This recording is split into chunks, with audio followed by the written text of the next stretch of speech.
선생님, 제 얼굴 잘 보십니까? 오랜만입니다. 저번에 한번 보셨죠? 보신 분도 계시고 안 보신 분도 계시는데 반갑습니다. 준박수, 준박수는 이거 돌리면서 하는 겁니다. 저는 포항제철중학교의 김경규입니다. 제가 아는 분도 계시고 보니까 너무 많네요. 고등학교 선생님도 계시고 중학교 선생님도 계시고 또 이래 고등학교만 계시는 게 아니라 또 중학교 순회도 도시니까 이제 많이 궁금해서 오신 것 같네요. 자, 오늘은 정보 중학교 정보 교과서 아니면 중학교 정보 교육과정에 대해서 좀 첫 번째 주자로 내가 하게 되었는데요.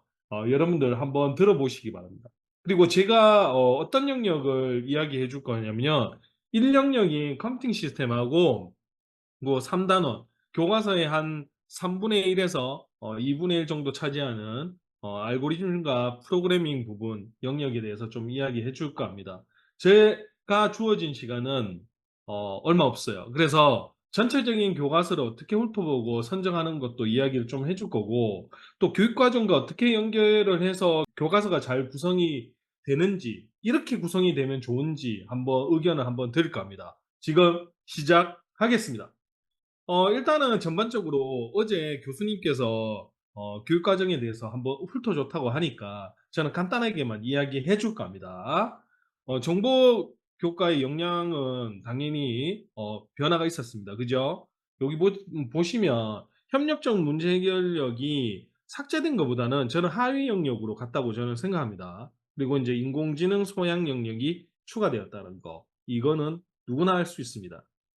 그리고 4 개의 영역에서 5 개의 영역으로 바뀌었다는 거. 그리고 영역이 4 개가 존재하다 보니까 성취 기준이 17 개였는데 5개 영역은 더 많은 성취 기준이 있어야 하기 때문에 성취 기준 25 개가 늘어났다는 거. 자, 이것만 봐도 뭐가 늘어났을까요? 교과서 페이지가 늘어났습니다.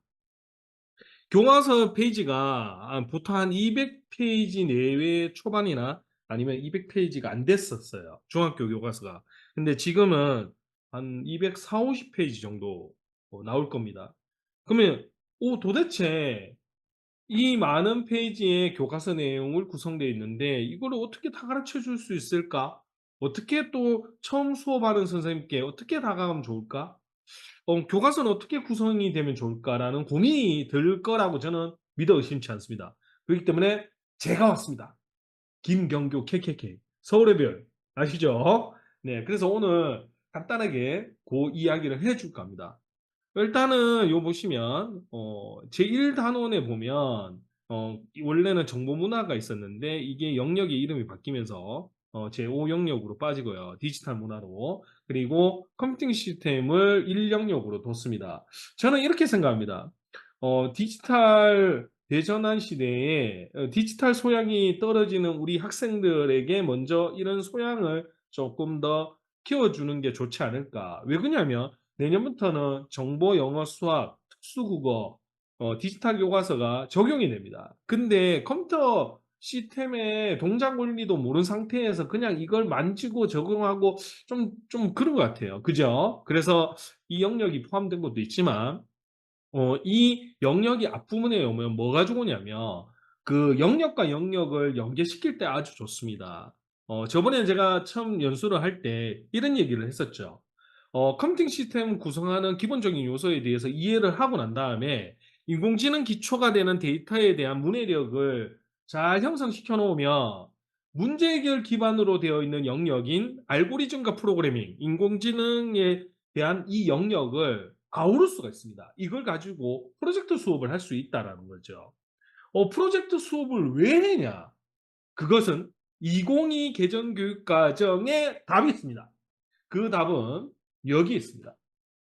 일단은 2022 개정 교육 과정에 가장 강조하고 있는 게 뭐냐면 깊이 있는 학습을 통해 핵심 역량을 함량시키고 스스로 탐구하고 학습하는 학습자 주도성을 강조하고 있습니다. 이게 무슨 말이냐면 이게 깊이 있는 학습을 통해서 핵심 역량을 강화시켜라. 그리고 스스로 탐구하는 학습을 통해서 자기주도적 학습 능력을 좀 키워줘라. 스스로 문제를 해결하는 능력을 키워줘라. 이건데 야, 이걸 하려면 참여 중심의 수업 또는 과정 중심 평가 해야 돼요. 야, 그러면 우리 정보교사 인제 2025 개정교육 과정에서 뭐를 해야 될까? 그건 바로 수업 혁신을 해야 한다는 겁니다. 그러면 수업 혁신, 교실 수업 개선 이런 말 많이 들었었죠. 그러면 수업 혁신을 위해서는 뭐가 필요할까? 이런 의문도 들고요. 또 2022 대비해서 깊이 있는 학습을 위해서 어떻게 해야 될까? 고민이 들죠. 그런데 여기에 답이 있습니다. "수업 혁신의 지원 도구가 뭐냐?"라고 인터넷 찾아보시면 "인공지능, 디지털 기술을 활용해서 수업을 혁신하는 게 좋다." 뭐 이런 얘기가 있어요. 그래서 뭐 "디지털 교과서가 도입된다."라고 있지만 이게 잘 보시면 저는 '구성이 잘 된 교과서도 좀 필요하지 않을까?'라는 생각을 저는 던져 보고 싶습니다. 왜 그러냐면 수업 혁신을 지원하는 도구들이 있어야 우리가 뭔가를 할 수가 있기 때문입니다. 그러면 구성이 잘 된 교과서, 좀 어떻게 이게 파악할지 궁금하시죠? 자, 그거는 교육과정 안에 답이 있습니다. 자, 보시면 이번에 교육과정 내용 체계를 보시면 핵심 아이디어를 중심으로 깊이 있는 학습이 이루어지도록 세 가지 내용 범주로 구성되어 있습니다. 그 범주는 지식 이해, 과정 기능, 가치 태도. 이 세 가지 범주로 이루어져 있는데요. 이 이게 있는 이유가 뭐냐면 핵심 아이디어를 중심으로 깊이 있는 학습을 시켜주기 위한 거고 그 역량을 키워주기 위한 거잖아요. 핵심 역량을 키워주기 위해서 이걸 하는 건데 이 범주 세 가지 형태로 내용 요소가 꾸며져 있어요. 이것까지는 알아. 그러면 이 범주 세 가지를 가지고 성취 기준을 만들었어요. 그러니까 이 세 가지 범주 중에 두 가지 이상의 범주를 정합해 갖고 이렇게 만들었다는 거죠. 요 보시면 1 영역에 보시면 피지컬 컴퓨팅 개념 지식 이해 부분하고 그리고 컴퓨팅 시스템의 필요성과 가치, 가치 태도 요 범주 두 가지로 성취 기준을 만들었어요. 그러면 이게 성취 기준에 도달했는지 안 됐는지 이게 체크도 해야 하고 뭐 이렇게 교과서도 그렇게 구성돼 있어야 하잖아요. 그죠? 그래서 예를 들어서 제가 한번 교과서를 한번 훑어봤어요. 그래서 그 단원 정리나 여러 가지 교과서에 보니까 이게 활동 정리를 할 때 과정 기능을 확인하거나 지식 이해 확인하거나 가치 태도를 요렇게 확인하는 요러한 내용이 포함되어 있는지 안 있는지 그 교과서를 한번 이렇게 분석해 보면서 한번 보시기 바랍니다. 이게 있으면 좋다는 거죠. 아니 뭐 "2015 개정교육과정하고 형태가 비슷하다." 저는 아니라고 생각합니다. 왜 그러냐면 그 역량을 키우고 깊이 있는 학습을 통해서 뭐를 해야 하잖아요. 그리고 스스로 탐구하는 능력을 키워주는 프로젝트 학습도 할 수 있게 하려면 교과서 구성이 좀 잘 돼야 한다고 저는 그렇게 생각하고 있습니다. 그렇지 않나요? 맞습니까? 아니 믿음이 부족하네요. 저 사이비 아닙니다. 예. 자, 그죠? 그래서 이런 구성이 잘 돼 있어야 수업 혁신에 도움이 된다라는 거. 우리 아이들을 위한 역량 엄청나게 이빠시로 뭐 이렇게 올려줘야 하지 않습니까? 사투리면. 네. 그래서 요런 걸 얘기했고요. 일단은 2022 개정 교육 과정의 정보 교과 교육 과정에 좀 큰 차이점을 좀 이야기를 좀 하면서 1 영역하고 3 영역 조금 약간 분석을 해 드릴게요. 자, 크게 보시면 그냥 다른 거는 뭐 별 차이 없어요. 그냥 핵심 아이디어로 구성되어 있다. 내용 구성이. 이거는 뭐 2022의 특징이니까 넘어가겠습니다. 그리고 2022에는 또 인공지능 소양을 강화시켜 줄 수 있는 영역이 있다라는 거. 그죠? 그리고 쪼끔 더 컴퓨팅을 활용한 문제 해결 능력을 강화시켜 주기 위해 그런 성취 기준 내용들이 좀 포함되었다. 그럼 이러한 역량을 강화시키기 위해서는 뭐가 필요할까?라고 또 이렇게 분석해 보시면 이게 그 핵심 아이디어 내면화를 끌어올리고 막 뭔가가 전이되게 하려면 결론은 프로젝트 수업을 해야 된다라는 게 여기에 나와 있습니다. 그래서 2022 개정 교육 과정에 가장 중점적이고 계속 반복적으로 이야기하고 있는 내용들을 보시면 깊이 있는 학습을 통해 핵심 역량을 함량시키고 스스로 탐구하는 학습자의 주도성을 업시켜 주라고 되어 있습니다. 그러면 이걸 업시키려면 교과서 구성이 제대로 돼 있어야 교육과정 재구성도 잘 되고 내가 또 수업을 할 때 아이들을 위해서 멋진 즐겁고 유익한 수업을 할 수 있지 않을까 저는 믿어 의심치 않거든요. 그래서 이 새로 교육과정 바뀐 내용을 가지고 어떻게 수업을 해야 할까 고민이 든다면 잘된 교과서를 가지고 잘 요리를 레시피를 해서 잘 맛있게 드실 수 있도록 학생들한테 꺼내주면 된다는 거죠. 자, 그러면 제가 이제 이때까지 했던 거를 쭉 종합해 볼게요. 자, 이번 교육과정에 가장 중점적으로 계속 키워드로 나온 이야기는 탐구 중심의 활동 진행과 프로젝트 형태의 수업을 강조하고 있다는 거죠. 따라서 그래서 학습 주제마다 일상생활 속에서 찾을 수 있는 다양한 사례가 있는지 좀 보셔야 하고 또 이런 형태로 수업을 하셔야 한다는 겁니다. 그리고 실제적인 문제를 제시를 통해서 컴퓨터로 직접 만들어 보고 해결하는 그러한 능력을 키울 수 있도록 수업을 디자인해야 된답니다. 그러면 이런 수업을 디자인하려면 다양한 지원 도구도 필요할 거고 교과서도 필요하고 콘텐츠도 필요할 거란 말이죠. 그러면 '어떤 게 좋을까?'라고 저는 고민해 보니까 이런 게 필요한 거예요. 잘 보십시오. 일단은 중학교 아이들은 이게 살아온 날이 많지 않습니다. 다양한 경험도 많이 안 해 봤습니다. 그럼 자기가 가장 이거 친근하게 가까이 있는 게 뭘까요? 가까이 있는 게 뭘까요?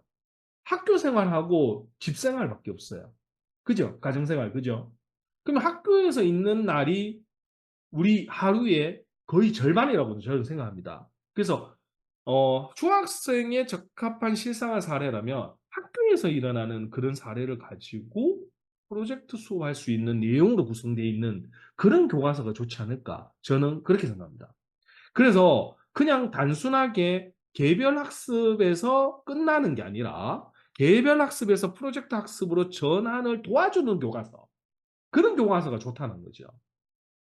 그러니까 예전에는 예를 들어서 뭐 그 함수에 대해서 배우면 함수에 대한 응용 문제 딱 던져 주고 거기서 끝나는 거예요. 그러면은 저는 좀 별로라고 생각하는 게 이거는 프로젝트 수업이 될 수가 없어요. 프로젝트 수업이 저는 되어야만 뭐를 깊이 있는 학습을 할 수 있고 또 깊이 있는 학습을 하기 위해서는 어 참여 중심 수업도 해야 하고 가정 중심 평가도 해야 돼요. 그러면은 프로젝트 기반의 수업을 하면 가정 중심 평가를 할 수 있어요. 그럼 가정 중심 평가 할 수 있다니깐요. 근데 이 가정 중심 평가를 하기 위해서는 뭘 해야 돼요? 한 영역 전체가 하나의 주제로 프로젝트화되는 그런 교과서도 좋다는 겁니다. 그 대신 개념과 원리를 이해할 수 있는 그러한 개별적인 원리와 개념을 이해하는 그런 미션, 활동도 있어야지만은 그 활동 외에 하나하나 학습 요소를 배우면서 하나의 큰 프로젝트가 완성되는 그런 내용이 포함되어 있는 교과서도 좋다고 저는 생각합니다. 예를 들어서 이런 겁니다.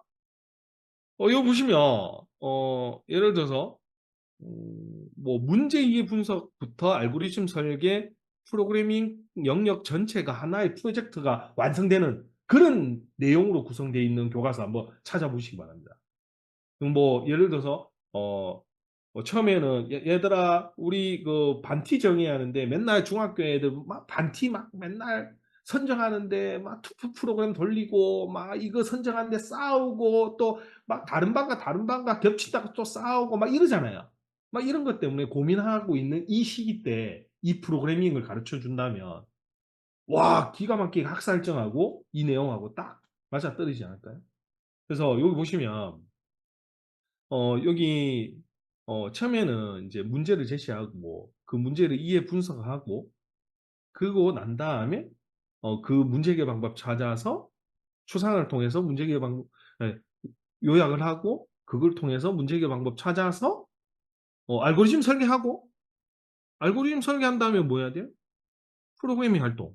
해서 단계별로 학습 요소별로 하나하나씩 배우면서 개념을 익히고 그 개념에서 응용 프로그램을 하나하나씩 하면서 조각조각을 맞춰서 하나의 큰 프로그램이 딱 완성되는 거 좋지 않을까요? 그래서 개념과 원리를 이해하는 실습 따로 있고 그리고 함께 해 보기를 통해서 프로젝트를 완성해 가는 그런 미션들 그런 구성되어 있는 그런 교과서가 저는 좋다고 생각합니다. 그래야 2022 개정교육과정의 총론에 나오는 각각 강론에도 나오죠. 나오는 그런 목표를 실현할 수 있지 않을까 저는 생각합니다. 아, 너무 강조를 했나? 아, 예, 예. 아니 진짜 진짜. 그래서 프로젝트 수업을 하기 위해서는 고민해 보셔야 됩니다. 자, 그리고 이것뿐만 아니라 역량을 키울 수 있는 창의 융합 프로젝트도 필요하고요. 또 이게 이제 우리 자유학기 이런 그런 제도도 있고 또 이제 중학교에는 또 3학년 2학기 때 진로학기 또 그것도 생겨났잖아요. 그죠? 그렇기 때문에 뭔가가 우리가 이런 학문과 학습을 통해서 자연스럽게 전이가 될 수 있는 진로와 연결될 수 있는 내용도 포함돼야 한다는 거. 그거 좀 또 확인을 해 보셔야 할 것 같습니다. 자, 그래서 전체적으로 우리가 이제 그 정학교에 강조하고 있는 교육과정 내용에 대한 이야기도 해주고 그 내용을 뒷받침할 수 있는 그러한 컨텐츠나 교과서 어, 이런 이야기를 해줬습니다. 예, 좀 이해하시나요? 아, 예, 요런 게 중요해요. 진짜 왜냐하면 다른 거는 2015 개정교육과정하고 별 차이가 없어요. 그죠? 근데 우리가 이제 가장 중요시 여기는 부분을 찾아가야 한다는 거죠. 네. 그래서 그거 알고 계시면 될 것 같습니다.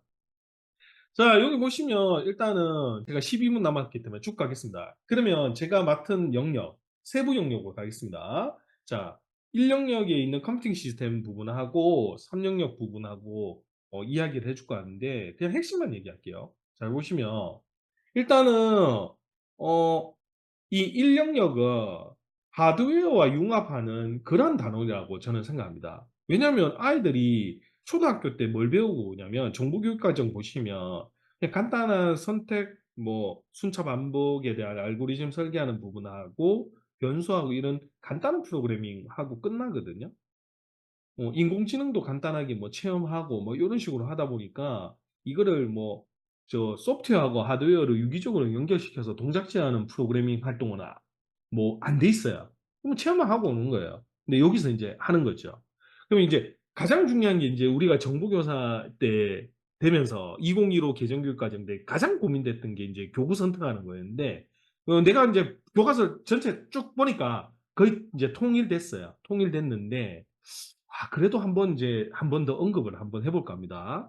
자, 여기서 보시면 성취 기준에 준하는 그 적용 시 고려 사항 보시면 탐구 중심 활동을 진행하고 프로젝트 형태의 수업에서 종합적인 활동 경험을 좀 줘라고 돼 있어요. 그럼 좀 어려우면 안 되겠는데요? 그죠? 이거 하려면 어려우면 안 돼요. 그죠? 그러면 어, 먼저 교구를 선택할 때 교구 중요하지 않다 그러지만은 저는 교구 좀 중요하다고 생각하는 게 일단은 1단원에 들어가기 때문에 복잡한 회로 구성이 되면 이게 우리가 컴퓨팅 사고력을 키워줄 수 있는 이 프로그래밍 활동도 못하고 또 회로 설계하다 보니까 뭐 허송세월 보내는 거예요. 이건 다 하신 거예요. 전기공학자도 아니고 그죠? 전기전자 그죠? 그래서 주격 전도가 되지 않도록 하기 위해서는 교구 선정이 중요한 것도 맞아요. 그래서 이미 구성되어 있고 완성되어 있는 이 교구를 선택하는 게 가장 좋으니까 그렇게 생각해 보시면 될 것 같습니다. 그리고 엔트리와 또 마이크로비트 아니면 메이커 코드하고 이래 연동되는 이런 교과서들이 왜 좋으냐면 조금 연결하는 거하고 또 좀 익숙해져 있는 블록 기반의 프로그래밍 활동을 가지고 이래 하드웨어 동작지어 프로그램을 체험하고 또 뭐 느껴보고 구상해보고 구현해보는 그런 형태로 가는 게 좋다는 겁니다. 자, 그래서 이런 마이크로비트가 좋은 이유가 뭐냐면 바로 초등학교 때 간단한 학습 수준의 프로그램 활동을 했기 때문에 그 활동을 가지고 모든 디테일한 동작제어 프로그래밍을 못 만듭니다. 컴퓨팅 시스템을 못 만든다는 거죠. 그래서 이미 만들어져 있는 예제들이 많은 그러한 교구를 가지고 한번 체험해보고 그 원리를 파악하고 그 원리를 가지고 프로그래밍 활동하거나 설계 구현해보고 발표하는 활동 공유해보고 뭐 요런 활동하는 게 좋지 않을까 저는 싶습니다. 그래서 요거 1 단원 영역 보실 때 잘 보시라. 이미 구성이 잘 되어 있고 완성형 되어 있는 교구로 되어 있는 그런 교과서를 선정하시면 될 것 같습니다. 그리고 좀 재밌어야겠죠. 예. 그래서 잘 쉬워야 학구 중심의 프로젝트 활동 형태로 수업할 수 있다. 그래서 좀 쉽게 되어 있는 거를 좀 찾아보시기 바랍니다. 자, 그리고 여기 보시면 음 그 피지컬 컴퓨팅에 보시면 그 생활 속에 피지컬 컴퓨팅이 적용된 사례를 조사하는 부분이 있습니다. 그럼 조사가 되려면 실생활에서 관찰할 수 있는 구체적인 컴퓨팅 시스템 예시를 적극적으로 제시된 교과서를 좀 선정해 하는 것도 좋아요. 그 내용으로 가지고 와야 내가 수업을 하는 게 또 편하다는 거예요. 그래서 요거 꼭 알고 계시면 될 것 같습니다. 자, 그러면 제가 1 영역은 이전에 제가 연수를 한번 했기 때문에 시마스 에듀입니까? 거기 가셔 갖고 유튜브 영상 있으니까 한번 더 보시면 쪼끔 더 도움이 되실 거라고 믿어 의심치 않습니다. 아시겠죠? 그러면 3 영역으로 바로 넘어가겠습니다. 자, 3 영역에 보시면 일단은 딴 거는 변화가 없어요. 근데 요게 변화가 있어요. 잘 보셔야 돼요. 순차 반복 구조를 활용한 알고리즘과 그리고 뭐가 있어요? 입력, 출력, 변수 등 기본 프로그래밍 개념이 초등학교 정보 교육 과정에 포함되면서 여기에는 없어졌어요. 근데 간단하게 복습 형태로 다루는 게 좋아요. 그래서 여기에 내용을 보실 때 추가된 학습 요소하고 그리고 빠진 학습 요소를 잘 구별해서 적용을 하셔야 하는데 지금 고등학교에 있는 이 함수와 디버깅이 중학교로 내려왔어요. 그래서 요 부분을 잘 보셔야 돼요. 왜 그러냐면 자 교과서 한번 딱 보실 때 솔직히 함수와 디버깅에 함수의 블록 기능은 있어요. 근데 디버깅은 없다고 자꾸 얘기하는데 디버거 만들면 됩니다. 그런 게 잘 돼 있는지. 그냥 디버깅 이렇게 한다라고 설명만 딱 해 놓고 그냥 끝내는 교과서는 별로 안 좋습니다. 왜냐하면 이게 중요하거든요. 그죠? 맞죠? 그래서 디버깅 활동을 할 때 이 블록 기반은 딱 보시면 문법적 오류는 잘 일어나지 않습니다. 그죠? 블록을 딱딱딱 맞히니까. 그죠? 근데 문법적 오류 있습니다. 고 부분 간단히 다루는 내용과 실질적으로 말하기나 이런 블록을 가지고 디버그 활동할 수 있는 논리적 오류를 찾아서 해결하는 그런 예제들도 있는지 없는지 그것도 검토하셔야 할 것 같습니다. 그래야 제대로 배울 수 있다는 겁니다.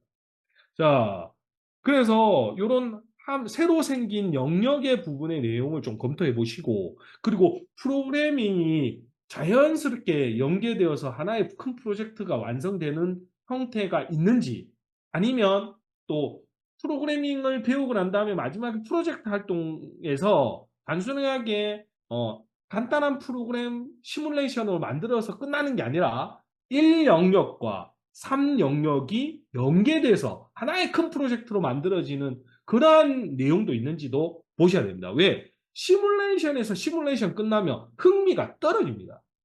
맞지 않습니까? 자동 시스템 홈 시스템에가 시뮬레이션 키워 놓고 막 불이 켜진다 꺼진다 그 만화로 봐가면 뭐 합니까? 진짜 봐야죠.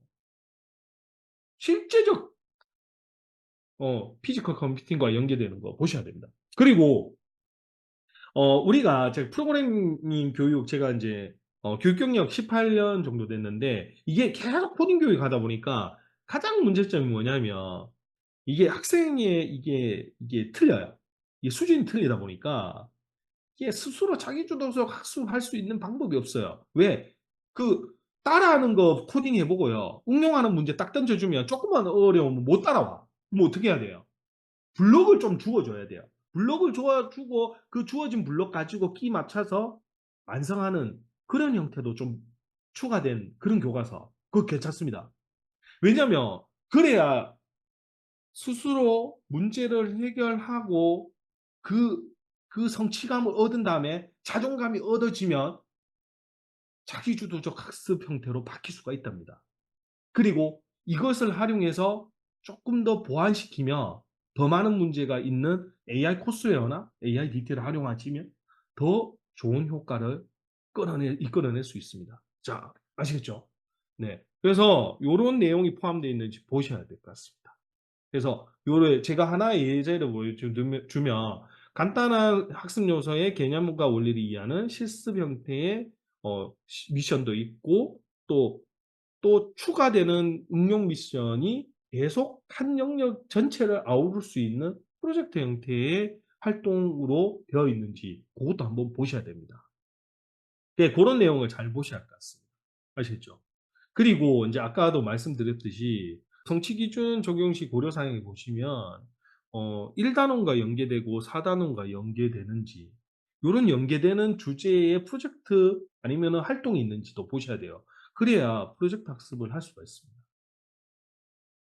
그리고 스스로 탐구하고 학습할 수 있는 학습자 주도성을 올리기 위해서는 프로젝트 수업을 해야 됩니다. 그렇기 때문에 프로젝트 수업을 하기 위해서는 단원과 단원을 잘 연계가 잘 이루어져야 되거든요. 그게 중요하다는 거. 그래서 강조하고 싶습니다. 제가 내 강조 몇 번인지 아십니까? 25번 했습니다. 선물 드리려고 했는데. 아, 좀 더 해달라고요? 안 돼요, 안 돼. 그러면 오늘 큰일 나요. 예. 다른 그 더 잘생긴 선생님 분들이 너무 고통스러워요. 네. 하여튼 그렇게 알고 계시고, 심화 연수가 있으니까, 그때 심화 연수, 뭐 만든다고 하니까 집중 공략해 드리겠습니다. 수업 사례까지 공개하겠습니다. 박수 한번 쳐주소! 네. 네, 이제 끝날 때가 됐습니다. 자, 그리고 이제 컴퓨팅 시스템과 연계한 요런 역량 키우기 활동, 프로젝트 활동, 요래 돼 있는 거 보셨죠? 그리고 여기 보시면 뭐 행복지수 노동 만들기, 정서를 막 안정시켜 줄 수 있는 피지컬 컴퓨팅과 융합된 그런 프로젝트 수업. 와, 너무 재밌다. 이런 게 있어요. 예. 그죠? 우리 교실 정서적으로 깨끗한 교실 만들자. 맨날 뭐 분리수거하는 거 뭐 있어봤자 뭐합니까? 그거 안 합니다. 딱 정서적으로 딱 행동할 수 있는 신호등 딱 만들어서 우리 한번 해보자. 이런 거. 이런 게 있어야죠. 아시겠죠? 그리고 이제 마지막 두 가지만 얘기하고 끝내겠습니다. 자, 근데 이제 우리가 이제 서책형 기반으로 선택하면 이제 디지털 교과서 그거 선정을 해야 하는데 저는 디지털 교과서하고 서책형하고 똑같은 출판사 될 수밖에 없다고 생각하는 게 인터넷이 불안하면은 서책형으로 수업하다가 디지털 교과서 못 가잖아요. 디지털 교과서에서 또 서책형으로 갈 수 있게 해야죠. 연계성 때문에 그렇고 하여튼 수준별로 좀 가능할 수 있도록 이렇게 잘 구성되어 있는 교과서를 선정하면 디지털 교과서도 잘 돼 있을 거예요. 아시겠죠? 아, 그리고 마지막으로 요것만 언급할게요. 그 학자시라고 생겼어요. 학교 자유 시간인데요. 이것 때문에 골치 아파요. 왜 그러냐면 정보 교과서는 68시간을 해야 하는데 68시간 중에 학자시, 학교 자유 시간을 33시간 플러스 1 해버리면 솔직히 실질적으로 책이 250페이지 되는데 이거를 다 가르쳐야 돼요. 그러면은 못 가르쳐요. 한 학기 다 떼야 돼요. 그런 학교도 생길 수가 있다고 생각합니다. 그때는 교육과정을 디자인해야 돼요. 그럼 이렇게 책이 잘 구성되어 있으면 어떻게 하면 되냐면 이거 보시죠. 컴퓨팅 시스템 원리를 실습하면서 이해하게 만들고 컴퓨팅 시스템을 구현하면서 이해하게 만들면 돼요. 그래 하나로 묶으면 된다는 거죠. 문제 자 해결 알고리즘 설계하면서 추상화할 수 있고 추상화하면서 뭐 알고리즘 설계할 수 있잖아요. 계속 이게 그죠? 그래서 변수와 리스트와 연산자를 함께 프로그래밍 활동할 수 있잖아요. 그쵸? 네. 그쵸? 맞죠? 자, 제가 30분밖에 시간이 없어서 좀 요렇게까지 했습니다. 도움 되셨는지 모르겠습니다. 고맙습니다. 하여튼 다음 영역 데이터 영역은 정한결 선생님께 넘기도록 하겠습니다. 감사합니다. 포항제철중학교 김경기였습니다. 네, 안녕하세요. 목소리 잘 들리시나요? 제가 연수, 이렇게 많은 사람들 앞에서, 많은 선생님들 앞에서 연수하는 것도 처음이고, 조금 이런 줌도 너무 오랜만이라서 조금 많이 떨리고 그러는데, 모쪼록 예쁘고 귀엽게 봐주시면 감사하겠습니다. 네, 저는 여러분들을 선생님들 다 처음 보고 선생님들도 저를 아마 처음 보실 것 같아서 간단하게 그냥 뭐 라포 형성이나 한번 하고 갔으면 좋겠습니다. 저는 정한결이고요. 그리고 내곡중학교, 서울에 있는 내곡중학교에서 근무를 하고 있습니다. 제 아까 학교에서 맡고 있는 업무 혹시 맞춰주실 분 있어요? 퀴즈입니다. 제가 지금 맡고 있는 그 업무 분장이 무엇일까? 정보가 아닙니다. 정보 선생님은 맞는데 정보 업무가 아닙니다. 평가 아니고요. 저 진로 아니고요. 학생부 아니고요. 방송 아니고요. 네, 교육과정 아닙니다. 교무 아니고요. 연구부장 아니고요. 담임은 맞습니다. 나이스 아니고요. 체육 아니고요. 학폭 아니고 기가 생활지도 평교사 학주 아니고요. 이게 아직 안 나오네요.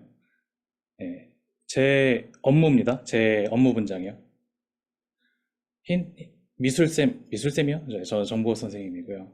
저의. 네. 부장인데요. 맞아, 부장인데요. 어디 부장일까요? 개그는 아닙니다. 학년 부장입니다. 몇 학년 부장이에요? 예, 2학년. 잠깐만요. 제일 먼저 맞추신 분이 계신데. 예. 놓쳤습니다. 죄송해요. 누구셨지? 네. 저 지금 2학년 부장을 처음 하고 있습니다. 저는 이제 한 교육 경력이 얼마 됐지? 제가 7년 차인데요. 2학년 부장을 처음 맡게 돼서 약간 이제 좀 떨리고 그런 마음으로 처음 시작했는데, 뭐 좋은 점도 있었지만, 이제 다들 아시다시피 중학생들은 많은 사안을 터뜨립니다. 그래서 약간 좀 모든 게 다 제 잘못 같고 이렇게 힘든 방학 시기를 보내다가 이제 2학기 시작했잖아요. 2학기 시작해서 또 수업을 하는데, 수업이 정말 재밌더라고요. 내가 이렇게 수업을 좋아하는 사람이었구나라는 걸 또 새삼 깨달았었습니다. 학생들이 수업에서만큼은 정말 열심히 잘 따라주고, 그리고 이렇게 말도 잘 들어주고, 그리고 제가 가르친 거를 옆에 친구한테 막 설명해주고, 이런 너무 예쁜 모습들을 보면서, 네. 그래서, 나 참 이 정보라는 과목을 원래 좋아했던 사람이구나. 그리고 내가 이걸 가르치는 걸 참 좋아하는 사람이었구나라는 걸 다시 한번 좀 깨닫게 되었습니다. 그래서 약간 지금도 제 교과, 저의 정체성과 같은 이 정보 교과에 대해서, 그리고 수업에 대해서 선생님들과 함께 이렇게 이모저모를 나눌 수 있게 되어서 설레고 많이 떨리지만 좀 기쁜 마음입니다. 저는 문제 해결과 그 재미를 가르치고 싶은 정보교사 정한결입니다라고 썼습니다. 제가 수업하기 전에 항상 학생들한테 그 대단원명을 이렇게 네 개를 소개를 해주고, 이 중에서 내가 선생님이 제일 중요하다고 생각하는 그 단어가 무엇이라고 생각하느냐 물어봐요. 그러면 뭐 정보도 나오고 문제 해결이 먼저 나오는 게 아니라 이제 프로그래밍도 나오고 컴퓨터도 나오고 그러는데, 제가 그 중에서 제일 중요하다고 생각하는 건 문제 해결이라는 단원이다라고 먼저 학생들한테 얘기를 해줍니다. 그만큼 이 정보 단어는 문제 해결과 뗄래야 뗄 수 없고, 어쩌면 저는 본질이라고도 생각해요. 그래서 저는 이제 정보를 가르칠 때 뭐 지식도 많이 가르쳐야 되지만, 문제 해결, 그리고 그 재미를 학생들한테 가르치고 싶다라고 생각을 하고 있습니다. 그런 마음으로 저는 지금 이제 학교 수업을 하고 있고요. 오늘은 이제 2022 정보 교육 과정의 데이터 파트가 이 1호 개정하고 어떻게 달라졌느냐. 그래서 예전에 똑같이 가르쳐야 되는 부분은 어디고 조금 더 추가해야 되는 부분이 어디인지에 대해서 선생님들과 함께 이야기를 나누고자 합니다. 이 사진은 이제 첫 사진으로 뭘 쓸까 하다가 데이터로 바라보는 세상이라는 주제로 사진을 한 장 골랐습니다. 이 사진은 제가 뭐 눈치를 채신 분들도 계시겠지만, 인공지능 그 챗GPT한테 그림을 그려달라고 해서 부탁한 그림이고요. 몇 가지 수정을 했습니다. 이렇게 안경을 좀 씌워달라, 머리를 까맣게 해달라 이렇게 하면서 조금 수정을 해서 나온 그림이었고요. 이 그림을 소개시켜 드리는 이유는, 저는 데이터 단원에 대해서 가르칠 때 학생들이 세상을 데이터로 바라보는 능력을 가르치면 좋겠다라고 생각을 합니다. 이게 무슨 얘기냐면은, 요즘 세상은 더욱더 데이터를 활용하는 그 능력을 요구하고 있고, 데이터를 기반으로 의사결정을 하게 되고요. 그리고 데이터로 문제 해결도 하게 되고요. 그렇기 때문에, 그리고 세상에 많은 데이터를 이미 컴퓨팅 시스템이 처리하고 있고 많은 혁신이 이루어지기 때문에, 이 세상 속에 있는 데이터를 그냥 흘려보지 않고, 여기도 데이터가 있네, 이걸 데이터로 바라봐서 이걸 어떻게 해결할 수 있을까, 이런 마음가짐을 가질 수 있게 저는 가르치고 싶습니다. 그래서 이 데이터로 바라보는 세상, 데이터로 학생들이 세상을 바라볼 수 있게끔 하는 능력을 가르치고 싶다, 이 부분을 말씀드리고 싶었고요. 네, 그래서 학생들이 데이터를 통해서 문제를 해결하는 학생이 됐으면 좋겠다라는 말씀 드립니다. 이 슬라이드는 이제 2022 교육과정과 2015 교육과정의 비교를 했을 때 한 장으로 요약할 수 있는 슬라이드입니다. 일부를 가렸는데요. 혹시 뭐 퀴즈를 그냥 할게요. 네. 혹시 맞춰주실 수 있는 분들은 맞추셔도 되고요. 채팅에 올려주시면 제가 한번 보도록 하겠습니다.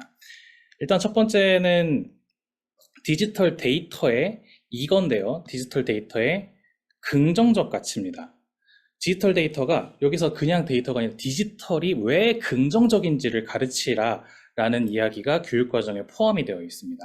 그래서 이러한 부분을 이따가 말씀드릴 수 있겠고요. 두 번째 줄은 데이터의 이것, 괄호치고 데이터의 의미, 데이터 간의 관계입니다. 맞습니다. 데이터의 분석 내지는 데이터의 해석이라고 할 수 있겠습니다.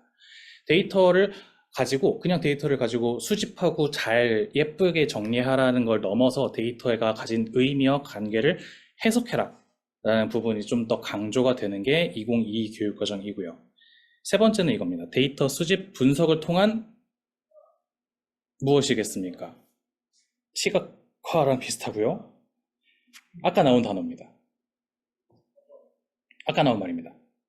그렇습니다. 이성현 선생님 맞습니다. 문제 해결입니다. 데이터 수집 분석을 통한 문제 해결입니다. 결국은 데이터를 수집하고 분석을 한 능력을 왜 가르쳐야 되느냐? 우리 학생들이 문제 해결을 할 수 있게 하기 위해서 가르쳐야 된다는 게 이 새로운 교육과정에서 좀 더 강조하는 포인트라고 말씀드릴 수 있겠습니다. 네, 지금부터는 1호 개정하고 2호 개정하고 조금씩 비교를 하면서 어떤 부분이 바뀌었는지를 조금 말씀드릴게요. 그래서 일단 처음 크게부터 가장 그 루트부터 들어가서 차근차근 좀 비교를 해보고 그 다음에 수업에 대한 말씀을 좀 드리도록 하겠습니다. 가장 큰 변화는 영역명이 바뀌었어요. 원래는 자료와 정보였는데 데이터로 바뀌었습니다. 그러니까 이게 어떤 의미가 있을까 좀 고민을 했었습니다. 저도 이제 수업을 할 때 처음 이 자료와 정보 단원을 들어갈 때 학생들한테 자료하고 정보는 어떻게 다를까를 물어보곤 했었어요.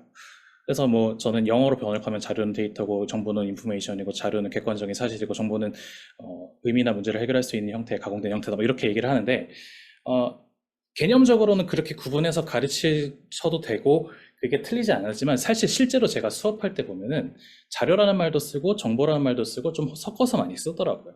그래서 이거를 어떤 개념을 구분하는 걸 그렇게 막 중요하게 보기보다는 어쨌든 우리는 데이터를 다룬다라고 해서 용어를 데이터로 통일한 것 같습니다. 그래서 이 밑에 이따가 보시는 성취 기준에도 다 데이터로 바뀌어서 자료도 데이터로 바뀌어 있고 정보도 데이터로 바뀌어 있습니다. 그래서 그런 점을 조금 눈여겨보실 수가 있겠고요. 목표 부분입니다. 목표 부분을 조금 보면요. 지금 왼쪽이 1호 개정 교육과정의 맨 앞에 있는 목표 부분이고요. 그리고 제가 표시한 데가 지금 다루고 있는 데이터 파트에 대한 설명입니다. 1호 개정 부분 빨간색 한 데 보시면은 정보기술을 활용하여 문제 해결에 필요한 자료와 정보를 수집하고 효율적으로 구조화하는 능력과 태도를 기른다 정도로 설명하고 있어요. 수집하고 효율적으로 구조화해라 라고 설명을 하고 있으면 옆에 2 개정 보시면 약간 그 어떤 강조하는 포인트가 다르다는 게 좀 느껴집니다. 컴퓨터로 처리되는 정보의 원리를 이해하고 여기서 이제 보면은 컴퓨터로 처리된 정보의 원리는 디지털입니다. 그 디지털에 대해서 일단 이해를 해라 라는 부분이 있고요. 다양한 현상의 의미를 해석하는 데 도움이 되는 데이터의 중요성이라는 표현이 나오죠. 그리고 다양한 현상의 의미를 해석한다 라는 글이 나오고요. 그래서 이것 이하의 뭐 수집 분석 이런 것들을 가르쳐야 된다라고 이야기가 되어 있습니다. 네, 그 다음에는 이 핵심 아이디어 파트인데요.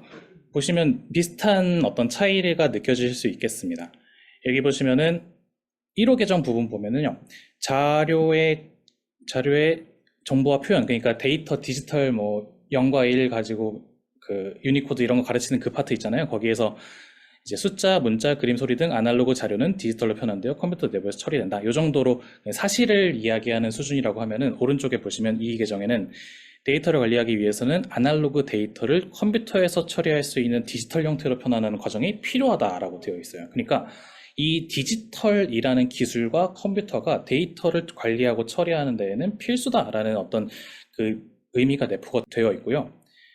그래서 그 1호 계정보다는 디지털에 대한 어떤 효과성과 장점이나 강점, 가치 등을 조금 더 강조할 필요가 있습니다. 그리고 두 번째 좀 바뀐 요소는 데이터의 의미 해석하라는 부분이 여전히 볼 수가 있고요. 그리고 데이터 간의 관계, 구조화. 마지막 이 세 번째 핵심 아이디어의 세 번째 줄을 보시면 수집된 데이터 간의 관계를 파악하고 그리고 구조화하는 것은 어디에 도움이 되냐? 새로운 지식을 찾는 데 도움을 준다. 이게 왜 필요한지에 대해서도 같이 설명을 하고 있습니다. 그러니까 이 관계와 구조화를 단순히 효율적으로 관리하기 위해서라기보다는 어떤 새로운 지식을 끌어내는 데까지 필요하다라고 이야기를 하고 있습니다. 좀 더 깊게 들어가서 내용 요소 부분 보면요. 이 내용 요소 아까 해주셨지만 지식이의 과정이는 가치 태도로 나뉘어져 있잖아요. 그 보시면은 이 표시된 단어들을 보면은 의미를 해석해라. 그리고 수집 분류 저장하는 게 그냥 이 수집하고 분류하고 저장하는 것도 같이 강조가 되어 있고요. 의미 해석 여전히 나와 있고 가치 태도를 좀 눈여겨보시면 비슷한 내용이 있죠. 디지털 형태의 긍정적 측면의 인식 그리고 데이터에 기반해서 현상을 바라보는 관점. 제가 첫 슬라이드에서 그 데이터를 바라봐라, 데이터로 세상을 바라봐라 하는 부분이 여기에서 연결 지어서 제가 보여드렸던 겁니다. 그래서 이러한 태도들을 학생들한테 가르쳤으면 좋겠다라고 교육과정이 이야기하고 있는 겁니다. 제일 많이 아마 이제 평가 계획 쓰실 때나 많이 보실 성취 기준 부분입니다. 성취 기준에서 가장 큰 차이는 개수입니다. 원래는 이 파트가 3개였는데 성취 기준이 2개 더 늘었어요. 그래서 이 데이터 파트는 성취 기준이 5개입니다. 1, 2, 3은 이렇게 비교해서 보시면은 거의 큰 차이는 없는데 약간 아까 말씀드린 부분 외에는 거의 비슷합니다. 첫 번째 성취 기준에는 긍정적 가치라는 이야기가 나오고 있고요. 긍정적 가치를 탐색해라 라는 부분. 그리고 두 번째 성취 기준에는 목적에 맞게 구분해라 라는 표현이 있습니다. 그리고 세 번째는 거의 똑같고요. 여기서 이제 정보가 데이터로 바뀐 부분이 있고요. 그 다음에 없었던 네 번째, 다섯 번째 성취 기준을 조금 봐주시면 좋겠는데요. 네 번째 성취 기준 사례를 중심으로 데이터 간의 관계를 파악하고 데이터에 기반하여 의미를 해석한다. 아까 말씀드린 내용이 여기 좀 녹아 들어 있어요. 여기서 없었던 부분이 새로 이 4번 성취 기준에 좀 녹아 있습니다. 어떤 부분이냐면은 데이터 간의 관계 파악해라. 저는 이 데이터 간의 관계가 무슨 의미일까 좀 생각을 해보다가 여러 가지 의미로 좀 해석이 될 수 있을 것 같아요. 일단 패턴, 데이터가 어떻게 이제 어떤 추세나 올라가는 추세나 내려가는 추세나 같은 어떤 아니면 반복되는 패턴이 있느냐 하는 것도 관계라고 할 수 있겠고 또는 포함 관계인 계층 구조도 얘기할 수 있겠고요. 저는 이 부분이 제일 중요할 수도 있겠다고 생각하는데 상관관계입니다. 두 가지 속성의 데이터가 서로 어떤 관계가 있느냐 하는 것들을 학생들에게 봐서 보여주어서 스스로 파악할 수 있게끔 하는 부분이 필요하지 않나라는 생각이 들었고요. 또 사례를 중심으로라는 단어가 나오고요. 밑에 보시면 융합적으로 해결해라 라는 부분이 있습니다. 이거는 다섯 번째 성취 기준도 같이 보시면은 여러 학문 분야의 사례를 중심으로 데이터를 수집 분석하여 융합적으로 문제를 해결하라. 아까 얘기한 프로젝트 수업 같은 거, 이제 데이터 분석 프로젝트 같은 수업을 해서 이 성취 기준을 우리가 가지고 평가를 해야 된다라는 부분이 되겠습니다. 그리고 그냥 이제 프로젝트가 아니라 융합적 프로젝트, 다른 분야, 정부 안에서만 하는 게 아니라 다른 도메인의 분야와도 연결 지어서 같이 새로운 것을 찾아내고 문제를 해결해라 라는 부분이 되겠습니다. 네, 그 다음에는 성취 기준의 해설도 조금만 볼게요. 이거는 왼쪽은 이계정 교육과정 성취 기준이고요. 그 옆에 있는 거는 성취 기준 밑에 있는 해설 부분입니다. 여기서 눈여겨볼 거는 첫 번째는 그 첫 번째 성취 기준에 이 문자, 이미지, 소리, 동영상 등의 데이터라고 나와 있어요. 그래서 원래 저번 교육과정 교과서를 제가 몇 개를 좀 많이 봤는데 거의 다 봤는데 대부분 그림, 글자, 그림까지 설명을 하고요. 그거의 디지털 표현까지 설명을 하고 소리 동영상이 있는 교과서도 있고 없는 동영상 교과서도 있고 그랬었는데요. 지금은 성취 기준 해설에 요거를 아예 써놨습니다. 소리 동영상 등의 데이터. 그래서 이 부분도 시마스 교과서에는 포함이 되어 있습니다. 그리고 두 번째는 활용도 부분이 있고요. 활용도를 높일 수 있어야 된다. 단순히 데이터를 예쁘게 보관하는 게 아니라 이 수집한 데이터를 어떻게든 자주 활용할 수 있게 해야 된다라는 부분이 또 부연 설명되어 있고요. 네 번째 성취 기준의 설명, 이 해설을 보면요. 이 분석하기 용이한 형태로 나타내고 어쩌고저쩌고 있는데 제일 눈에 띄는 부분 전 여기였어요. 맨 마지막에 자신의 주장을 논리적으로 설명할 수 있어야 된다. 데이터를 기반으로 학생들이 자신의 주장을 설명할 수 있어야 돼요. 논리적으로. 그래서 이 데이터를 가지고 이러이러하다, 어떻다, 어떤 결론을 내릴 수 있어야 된다. 라는 부분이 저는 눈에 좀 띄었습니다. 네, 그래서 다시 한번 아까 그 요약할 수 있다는 슬라이드인데요. 이기계정 교육과정의 데이터 파트에 어떤 강조되는 포인트는 이 부분입니다. 첫 번째는 디지털 데이터의 긍정적 가치를 강조해라. 그리고 두 번째는 데이터에 해석하는 그 능력을 조금 더 키워달라. 데이터의 의미를 해석할 수도 있고 데이터 간의 관계를 파악할 수도 있고요. 세 번째는 데이터 수집 분석을 통한 문제 해결을 해라. 결국은 문제 해결이다. 데이터를 수집하고 이거를 전처리하고 다듬고 시각화해서 어떤 문제를 너가 해결할 수 있어야 된다. 알고 싶은 게 될 수도 있고 아니면 해결되지 않은 상황을 좀 더 낫게 만들 수도 있고 이러한 문제 해결 능력을 강조하고 있습니다. 네, 요거는 이제 수업 구성안인데요. 여기 저는 이렇게 한번 구성해 봤습니다. 16차시를 잡아서 이게 총 그 34차, 68차시 기준입니다. 그래서 16차시 중에 5차시는 디지털 데이터의 표현, 그러니까 디지털 이야기하고 글자, 문자, 이미지, 소리, 동영상의 디지털 표현 이런 부분 설명하는 파트 5차시 그리고 데이터 수집하고 분석하는 이론적인 내용 6차시 그리고 협력적 프로젝트 5차시 이게 데이터 분석 프로젝트 수업을 차근차근 이 과정을 밟아가면서 같이 하면 어떨까 해서 5차시를 따로 빼서 학생들의 프로젝트 수업을 한번 해보는 계획을 세워봤습니다. 네, 지금부터는 조금 더 세부적으로 바뀐 부분에 대해서 이 교과서 부분에 어떤 눈여겨볼 점이 있는지에 대해서 말씀을 좀 드리겠습니다. 아까 계속 강조되던 디지털 데이터의 가치는 여러 가지가 있어서 사실 굉장히 많죠. 아날로그에 비해서 디지털이 할 수 있는 게 굉장히 많아졌고 물론 아날로그만의 장점도 있지만 우리가 살고 있는 세상이 지금 이렇게 정보화 시대가 된 거는 어떠한 이유 때문이다 라는 디지털 데이터만의 장점을 설명해 주실 수 있고요. 복제 전송 용이, 관리 편집 그리고 컴퓨터화가 처리하니까 엄청나게 빠른 속도로 엄청나게 많은 데이터를 처리할 수 있어요 하는 거 그리고 무결성 이런 것들이 있겠고요. 그 다음에 실생활 디지털 데이터를 활용해서 어떤 새로운 가치가 창출되느냐 해서 요즘 많이 되어 있는 뭐 최신 디지털 서비스 이런 거 있잖아요. 디지털 혁신 서비스 뭐 예측을 미리 해서 배송을 한다든지 이런 의사결정 과정에서 디지털 데이터를 많이 활용할 수 있다든지 맞춤형 서비스를 한다든지 이런 부분에 대해서도 설명이 되어 있습니다. 그리고 저는 개인적으로 이 역사 문제에도 관심이 많고 다양한 분야에 좀 관심이 많은데 조선왕조실록을 좀 알아보니까 정말 재밌었어요. 조선왕조실록이라는 게 지금까지 남아있기 위해서 이게 오늘날까지 수많은 임진왜란도 겪고 뭐도 겪고 이랬는데 아직까지 남아있는 거는 이 조선이라는 나라의 이 기록에 대한 집착 또는 데이터의 가치를 미리 알아본 게 아닌가 할 정도로 굉장히 이 조선왕조실록을 남기기 위해서 많은 일들이 있었는데요. 그 중에서 뭐 복사를 해서 서고를 여기 한반도에 이쪽에 놓고 저쪽에 놓고 저쪽에 놓고 그래서 4군데 놨는데 3군데가 임진왜란 중에 불탔는데 한 군데 남아서 아직까지 전신나고 이런 얘기도 있고 또는 여기 교과서에 나와 있는 내용은 포쇄라는 그 햇볕에 말리는 종이니까 햇볕에 말려야지 곰팡이가 안 쓸잖아요. 그런 거를 주기적으로 하면서 이 아날로그 데이터를 보관하기 위해서 엄청나게 조상님들이 많은 노력을 했다라는 부분이 있고요. 오늘날에는 이 방대한 양의 조선왕조실록이 디지털화가 되어서 인터넷에서 이거를 검색해서 누구나 역사 연구를 할 수 있습니다.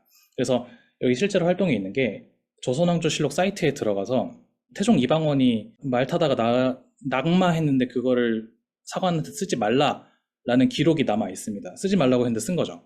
이러한 좀 웃고 넘어갈 수 있는 것도 조선왕조실록에서 바로 검색할 수 있고요. 그런 예시가 되게 많아요. 그래서 그런 것들 찾아보는 활동을 통해서 디지털 데이터의 가치를 학생들한테 좀 가까이 느낄 수가 있었고 제가 실제로 수업 때 이렇게 하고 있습니다. 그리고 새로 이제 추가된 저는 여기를 안 가르쳤었는데 이제부터는 가르쳐야 돼요. 소리 동영상의 디지털 표현입니다. 소리는 표본화, 양저, 부호와 개념을 중심으로 가르치면 될 것 같고요.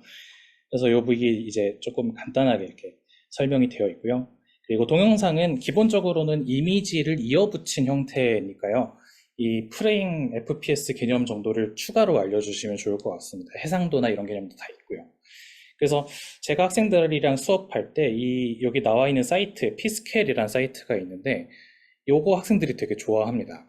그래서 그림 디지털 이미지 수업할 때나 아니면 영상 수업하기 직전이나 아니면 끝에 이제 시간 남을 때 이걸 시키면요.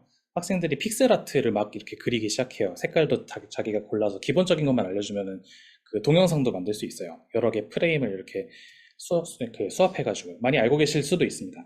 그래서 이런 거 이렇게 하게 되면 학생들이 되게 좋아하고요. 그리고 색깔 고를 때 그 웹 색상 같은 거, 그 16진수 웹 색상 하는 거 있잖아요. 그런 것도 같이 설명을 해주면은, 추가로 해주면은 더 좋습니다. 그리고 넘어가서 데이터 수집 파트에 대해서 조금 추가로 설명드려 볼게요. 이 시마스 교과서 보면은 관찰, 설문조사, 웹검색, 공공 데이터 활용 이렇게 수집 방법을 나타내고 있는데요. 사실 지금 문서 위쪽에 보이는 문서가 1호 계정의 문서예요. 1호 계정 문서에는 데이터, 자료를 인터넷을 통해 수집하라고만 되어 있는데, 사실 자료라는 건 일상생활에서도 수집할 수 있는 거거든요. 직접 관찰할 수도 있고, 아니면 앞 단원에서 배운 그 마이크로비트 같은 걸 이용해서 그 센서 켜놔가지고 계속 교실 소음 측정하거나 날씨 측정하거나 아니면 습도 변화 측정하거나, 그래서 데이터를 모을 수 있잖아요. 그런 것도 다 데이터 수집이라는 거를 알려줄 수 있겠고요. 그래서 거기랑 연계한 수업도 가능할 것 같습니다. 설문조사 같은 것도 저희 학교 학생들이 이제 크롬북을 쓰는데, 크롬북으로 설문 뚝딱 만들어가지고 뭐 학생회들이 설문 돌려서 뭐 사업도 하고 이렇게 하는데, 이런 것도 일상생활에서 이미 많이 벌어지고 있으니까 이거에 대한 설명도 있고요. 웹 검색, 공공 데이터 활용, 이렇게 네 가지로 나누어 설명을 하고 있습니다. 그리고 데이터 구분 관리입니다. 여기에도 1호 계정 부분에서는 되게 교과서마다 다른 관점으로 설명을 해놨는데, 제가 생각하는 부분은 데이터를 구분하고 저장해서 활용할 수 있어야 된다라는 걸 봤을 때, 여러 가지 데이터를 어떻게 이제 개념적으로 구조화할 거냐 하는 부분을 설명하고 싶었습니다. 그래서 제가 가르칠 때는 폴더 구조에 대한 설명도 하고요. 그리고 일상생활에서 다 쓰는 거니까요. 거기에 더해서 메타데이터 활용에 대한 얘기도 썼습니다. 많이 합니다. 스마트폰 같은 거 보면은 이제 사진이 워낙에 많으니까, 저는 엄청나게 많이 쌓여있는 이 사진들 중에서 필요한 걸 검색할 때 사람 얼굴 AI가 다 인식해놨거든요. 그래서 그걸로 검색할 때도 있고, 이 장소가 어디였는지 기억하면 지도에서 장소를 봐서 그 사진이 이렇게 떠 있으면 그걸로 볼 때도 있고, 뭐 날짜로 볼 때도 있고, 다양한 방식으로 이 데이터를 활용합니다. 그래서 이런 메타데이터라는 개념을 좀 알고 있으면 좋을 것 같아서, 그걸 이용해서 데이터를 저장하고 활용할 수도 있다는 점을 설명할 수 있겠습니다. 데이터 구조화입니다. 데이터 구조화 부분은 이렇게 리스트, 표, 트리, 그래프로 나타낼 수 있겠고요. 요거는 이제 활동인데요. 오른쪽에 있는 거는 조선의 왕에 대해서 설명이 되어 있는 비구조화된 정보인데요. 이거를 표로 한번 정리해보고 또는 트리로 한번 정리해봐서 이 장단점을 설명할 수가 있습니다. 이런 그 데이터를 정리하게 하는 연습을 저는 학생들한테 많이 시켜야 된다고 생각을 하는데, 그래서 수업하기 전에 이 스프레드시트, 저희는 학교에서 크롬북을 쓰기 때문에 이 스프레드시트를 사용하는 방법을 먼저 조금 알려주고 갑니다. 최소한으로 표에 대한 개념, 행은 각각의 개체를 얘기한다. 같은 행이면 같은 개체에 대한 설명이다. 열은 같은 종류의 데이터다. 그러니까 속성이다. 이 정도부터 해서 헤더가 있고, 뭐 그리고 조금 더 나아가면 필터를 통해서 내가 원하는 데이터만 뽑아볼 수 있고, 또 그래프도 간단하게 그릴 수 있다. 여기까지만 설명해도 한 1, 2차시면 어느 정도는 할 수 있거든요. 요걸 할 때랑 안 할 때랑 제가 다르다고 느낀 게, 이제 데이터 분석 프로젝트 수업을 매해 했었는데, 이걸 안 하고 학생들한테 데이터 분석 수업을 해보라고 하니까 헤더에 대한 개념이 없어서 이게 뭐냐, 첫 번째 행은 뭐 하는 거냐 이렇게 얘기할 때도 있고, 행과 열을 다르게 해석할 때도 있고, 데이터 자체에 대해서 좀 낯설어 하는데, 실제로 학생들한테 공유 문서를 하나 띄우라 그런 다음에 학생들의 정보 제가 틀을 만들어요. 그러니까 번호 쓰고 이름 쓰고 뭐 좋아하는 음식, 좋아하는 취미, 좋아하는 과목 이런 것들을 틀을 만든 다음에 그 공유 문서에 들어가서 자기 번호 옆에다가 딱 쓰라고 하면 애들이 바로 감을 잡습니다. 그래서 그러한 수업을 조금 해보고 이 나머지 수업을 하는 게 저는 좋다고 생각하는데, 교육과정에도 보면은 스프레드시트와 같은 소프트웨어를 활용하라는 부분도 있습니다. 데이터 분석 수업에 대해서는 전처리 부분이 저는 필요하다고 보고요.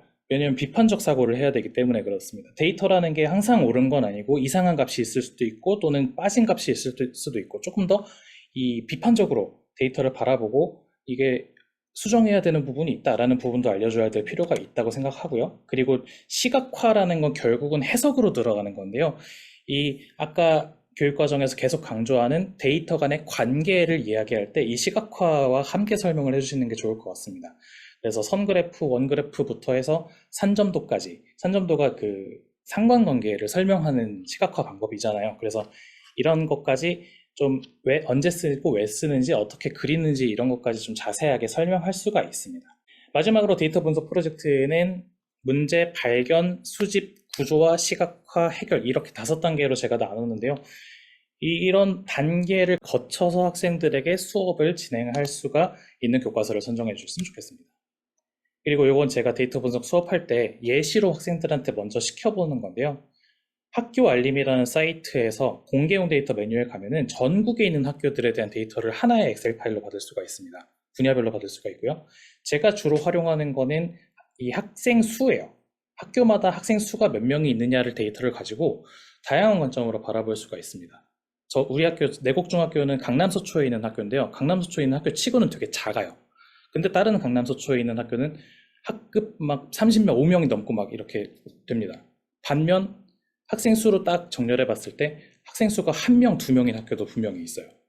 이렇게 이런 부분에서 어떤 지방 수면 이런 관점으로도 학생들에게 좀 보여줄 수가 있고 다양한 수업을 할 수가 있습니다.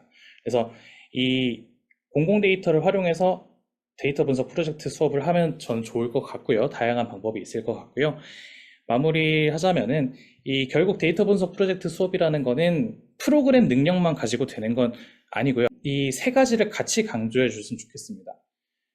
데이터 프로그래밍 능력, 수학 통계 지식, 그리고 그 분야, 관심 있는 분야의 그러니까 도메인의 경험 지식인 거죠. 그래서 어떤 주제를 학생들한테 잡아줄 때, 이 주제에 대해서 너가 관심이 충분히 있으니 조금 더 공부를 해보고 새로운 방식을 알아가라 하는 방식으로도 유도를 해서 이 데이터 분석 프로젝트를 다양한 관점으로 학생들이 융합적으로 수업을 하게 해주셨으면 좋겠습니다.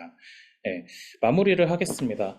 어쨌든 2학기 수업 시작했고 내년은 또 새로운 교육과정으로 수업을 하셔야 되고 많은 또 어려움이 있을 것 같습니다. 그럼에도 불구하고 선생님들의 수업을 응원하고요. 정보 교과를 함께 이끌어 나가서 학생들이 이 미래를 살아가는 능력을 잘 키울 수 있는 좋은 학생들을 우리가 학생들을 갖고 나갔으면 좋겠습니다.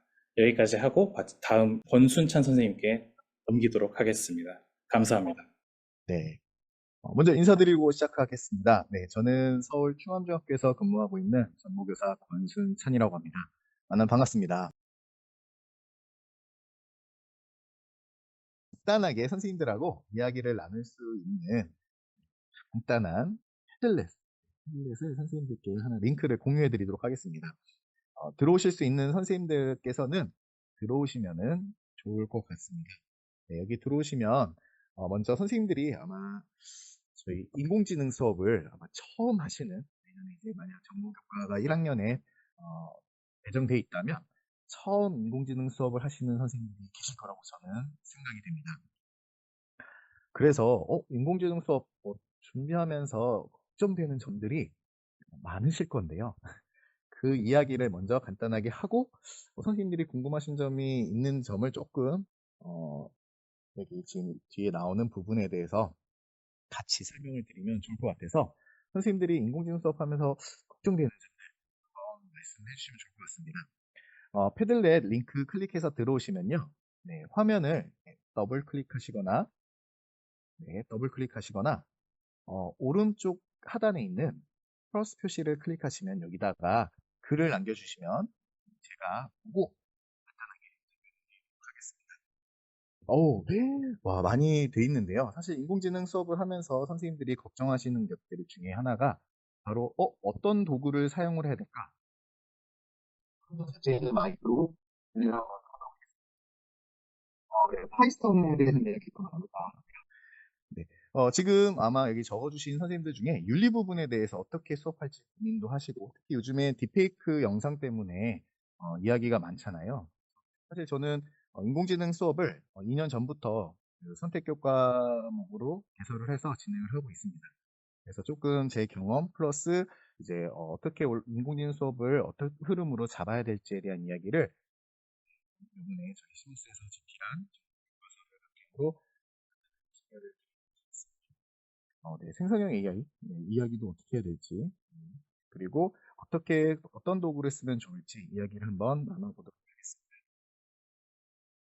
네, 방금 영상 보셨죠? 네, 딥페이크 영상. 네, 뉴진스 한이가 오늘 연수를 위해서 저를 위해서 인터뷰를 해준 게 아니고요. 네, 요즘 핫한 딥페이크 영상을 제가 간단한 헤드라라는 사이트에서 만들었습니다. 사실 뉴진스 한이가 막 얘기한 게 아닌데 한이가 얘기한 것처럼 목소리가 나오고 있죠. 요즘엔 정말 이 생성형 AI, 특히 인공지능 기술이 일상생활에서 정말 너무도 쉽게 활용할 수가 있죠. 요즘에 저 수업 시간에 학생들한테 세뇌시키는 것처럼 이렇게 노래를 들려주기도 합니다. 권선창 선생님 재미있는 수업 인공지능 가르쳐 꿈을 키워줘 열심히 배워봐 우리 함께해 프로그래밍 세상에 한번 빠져봐 코딩이 어렵다 느껴질 때도 권선창 선생님 믿고 따라와 네. 제가 이렇게 학생들한테 쉬는 시간에 저희 이제 디지털 교과실이라고 하는 인공지능 응급실을 이제 만들었는데 거기에 학생들이 오는 쉬는 시간에 항상 틀어놓습니다. 세뇌를 시키고 있어요. 권 선생님 뜻 들으면은 재밌는 수업 할 수 있어요. 네, 스노라는 사이트에서 이제 만들 수가 있는데요. 그래서 학생들한테 계속 세뇌를 시키는 이 노래도 제가 작곡한 게 아니라요. 인공지능이 작곡을 해줬습니다. 또 요즘에는 정말 이런 영상들도 이제 쉽게 텍스트만 입력하면 만들어질 수 있죠. 이게 소라 AI 그 베타 버전에서 만들어진 영상을 하나 샘플 영상을 가져왔습니다. 이제 이런 영상들도 정말 쉽게 그 고품질의 영상도 쉽게 만들 수 있는 세상이 됐는데요. 여기에 들어가 있는 핵심 기술 바로 인공지능이죠. 사실 저는 이 빌 게이츠의 인공지능 시대가 시작되었다라는 이 말이 너무나도 와닿았어요. 작년에 자기 그 블로그에다가 올리면서 요즘에 이제 언론에도 인공지능 시대가 왔다, 시작이다라는 얘기가 있고 인공지능에 대한 이야기를 정말 많이 하고 있죠. 그래서 이런 시기에 개정교육 과정에 인공지능 영역이 들어오는 건 당연한 거죠. 그래서 저는 학생들한테 인공지능을 어떻게 가르쳐야 될까? 어떻게 가르쳐야지 앞으로 그 학생들이 커서 이런 인공지능 시대보다 더 지금 이제 인공지능 시대라고 했는데 이 시대가 완전히 이제 주변에 인공지능이 없어서는 안 되는 그런 생활이 되었을 때 어떻게 학생들이 이거를 잘 쓸 수 있을까? 학생들한테 도움이 어떻게 될까라는 고민을 하면서 저는 수업을 준비했었습니다. 아마 이제 개정교육 과정에서는 인공지능 영역이 없다 보니까 이제 새로운 영역에 대한 약간 걱정, 이걸 어떻게 가르쳐야지? 근데 이제 중요성은 정말 높아지고 있습니다. 개정교육 과정에 보면은 예전에는 핵심 역량이 저희는 이제 컴퓨팅 사고력, 정보문화 소양, 협력적 문제 해결이었던 게 이제는 컴퓨팅 사고력, 그다음에 디지털 문화 소양, 플러스 인공지능 소양이라는 새로운 역량이 들어가 있습니다. 거기 안에는 기존에 했던 문제 해결 능력이 조금 포함되어 있고요.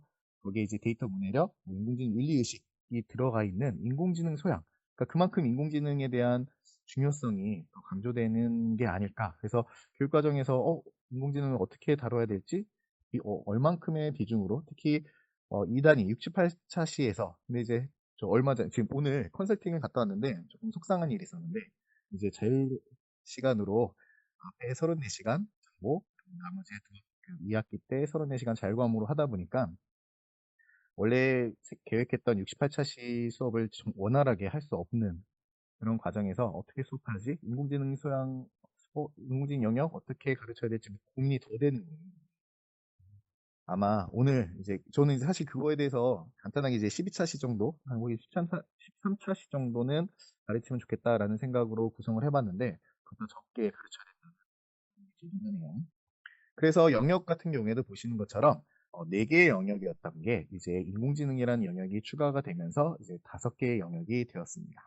그래서 없던 내용이 이제 새롭게 되다 보니까 이거 어떻게 하지? 특히 2022 개정교육 과정에서 보면은 이제 인공지능의 개념의 특성과 시스템 그리고 인공지능이 기존의 소프트웨어와 어떻게 구별이 되는지 또 인공지능 학습을 위해서 어떻게 데이터를 수집하고 만들어진 인공지능 시스템을 활용해서 어떤 문제를 해결할 수 있는지 그런 해결에 대한 이야기가 이제 지식이의 과정기능 가치 태도 안에 들어가 있습니다. 그래서 요번에 제가 이제 집필한 시마스 정보 교과서에도 이런 내용들이 잘 또한 교육과정 그 성취 기준을 또 살펴보시면요. 총 5개의 성취 기준이 있습니다. 성취 기준의 내용을 자세히 들여다보시면 아까 전에 말씀드렸던 지식위에 과정기능, 가치태도 내용을 재구성되어 있는 걸 보실 수 있어요. 그래서 인공지능 개념과 특성을 설명하고 인공지능 소프트웨어를 구별을 하고 또 인공지능 학습에서 데이터가 얼만큼 중요한지 이를 이해하고 그 데이터를 수집하고 분류하고는 그리고 세 번째 성취 기준에 보시면은 다양한 데이터를 활용해서 인공지능 시스템을 구성하고 적용해보고 또 인공지능 시스템으로 문제를 발견하고 해결해 볼 수 있는, 해결할 수 있는 적합한 인공지능 시스템을 적용해 보는 활동이 들어가 있고요. 또 5번째 성취 기준에 보시면은 어, 앞에서는 이제 인공지능을 어떻게 활용할 건지에 대하면 이거는 이제 그 활용하면서 인공지능 학습에 필요한 데이터를 수집과 활용하면서 발생하는 윤리적 문제에 대한 해결 방안에 대해서 내용도 있습니다. 선생님들이 아까 전에 보니까 인공지능 윤리를 어떻게 가르쳐야 될지에 대한 고민도 많으실 거라고 생각이 드는데 사실 저도 학생들한테 그 2년 전부터 이제 인공지능 수업할 때도 딥페이크에 대한 이야기를 많이 했었습니다. 딥페이크가 이제 문제가 될 수 있다.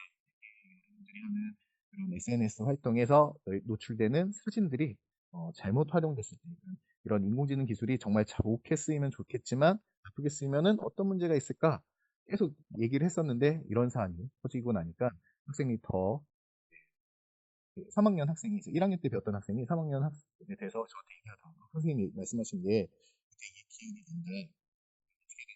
SNS를 다 들어봤습니다. 네. 근데 요즘 애들이 많이 이제 사진을 삭제하고 있다고 하더라고요. 그래서 이게 새로운 영역이다 보니까 선생님들이 이거 어떡하지? 근데 이제 초등학교와 고등학교에도 인공지능 영역이 있습니다. 초등학교 같은 경우에는 이제 디지털 사회와 인공지능 영역에 이제 생활 속 인공지능에 대해서 다루고 있고요. 또 고등학교에는 정부에서 인공지능 영역이 있습니다. 그래서 선생님들이 이제 초, 중, 고 단계를 생각을 하셔서 연계성 있게 수업을 하시면 좋겠는데요. 그래서 어떻게 보면은 수평적으로, 수직적으로는 초등학교에 있는 내용을 이어서 중학교에서 가르쳐 주시고 고등학교에서 이제 가서 배울 수 있는 내용으로 연계를 해주시면 좋겠고요. 특히 저희 정보교과 안에서도 중학교 교과 안에서도 사실 인공지능만 가르치기 위해서는 좀 배워야 될 사전 지식들이 있거든요. 그 내용들이 데이터 영역, 알고리즘과 프로그래밍 영역에 있는 내용들을 잘 연계하셔서 구성을 하시면 좋을 것 같습니다. 그래서 어떻게 보면 인공지능을 먼저 가르치고 싶으셔도 사실 앞에 있는 영역, 데이터 영역과 알고리즘과 프로그래밍 영역을 조금 먼저 충분하게 이해를 시키고 나서 이제 가르쳐 주시는 게 좀 더 수월하실 거라고 생각이 됩니다. 왜냐면요, 저도 지금 1학년에 인공지능 과목이 개설되어 있고 3학년에 정보가 있습니다. 근데 이제 1학년에서 인공지능에 대한 그 활용을 한 프로그래밍을 하려고 하는데 애들이 못해요. 초등학교 때, 저 엔트리 정말 열심히 잘했어요. 라고 했는데, 막상 학생들한테 인공지능 내용 가르쳐 주고, 그걸 활용해서 프로그래밍 하라고 하면은, 네, 10명 중에 1명, 2명 정도 할 정도로 프로그래밍에 대한 기초적인 소양이 많이 부족합니다. 그리고 또 데이터를 어떻게 수집하고 활용할지에 대한 개념도 없고요. 그래서 선생님들이 만약 수업을 하신다면, 과정을 재구성해서 수업을 하신다면, 인공지능 영역을 가르치기 전에는 데이터 영역과 알고리즘 프로그래밍 영역을 꼭 충분하게 사전에 연계해서 가르쳐주시면 좋겠습니다. 자, 그러면 실제 어떻게 가르쳐야 될까? 저도 사실 경험은 있지만 이제 새로운 교육과정에서 어떻게 가르칠지 고민을 해봤는데요. 먼저 저는 이제 구글 클래스룸을 씁니다. 어떤 도구를 써야 되는지 질문을 하셨는데 일단은 먼저 학습을 효율적으로 할 수 있게끔 학습관리 시스템을 활용하시면 좋겠는데 그 중에 뭐 여러 가지가 있잖아요.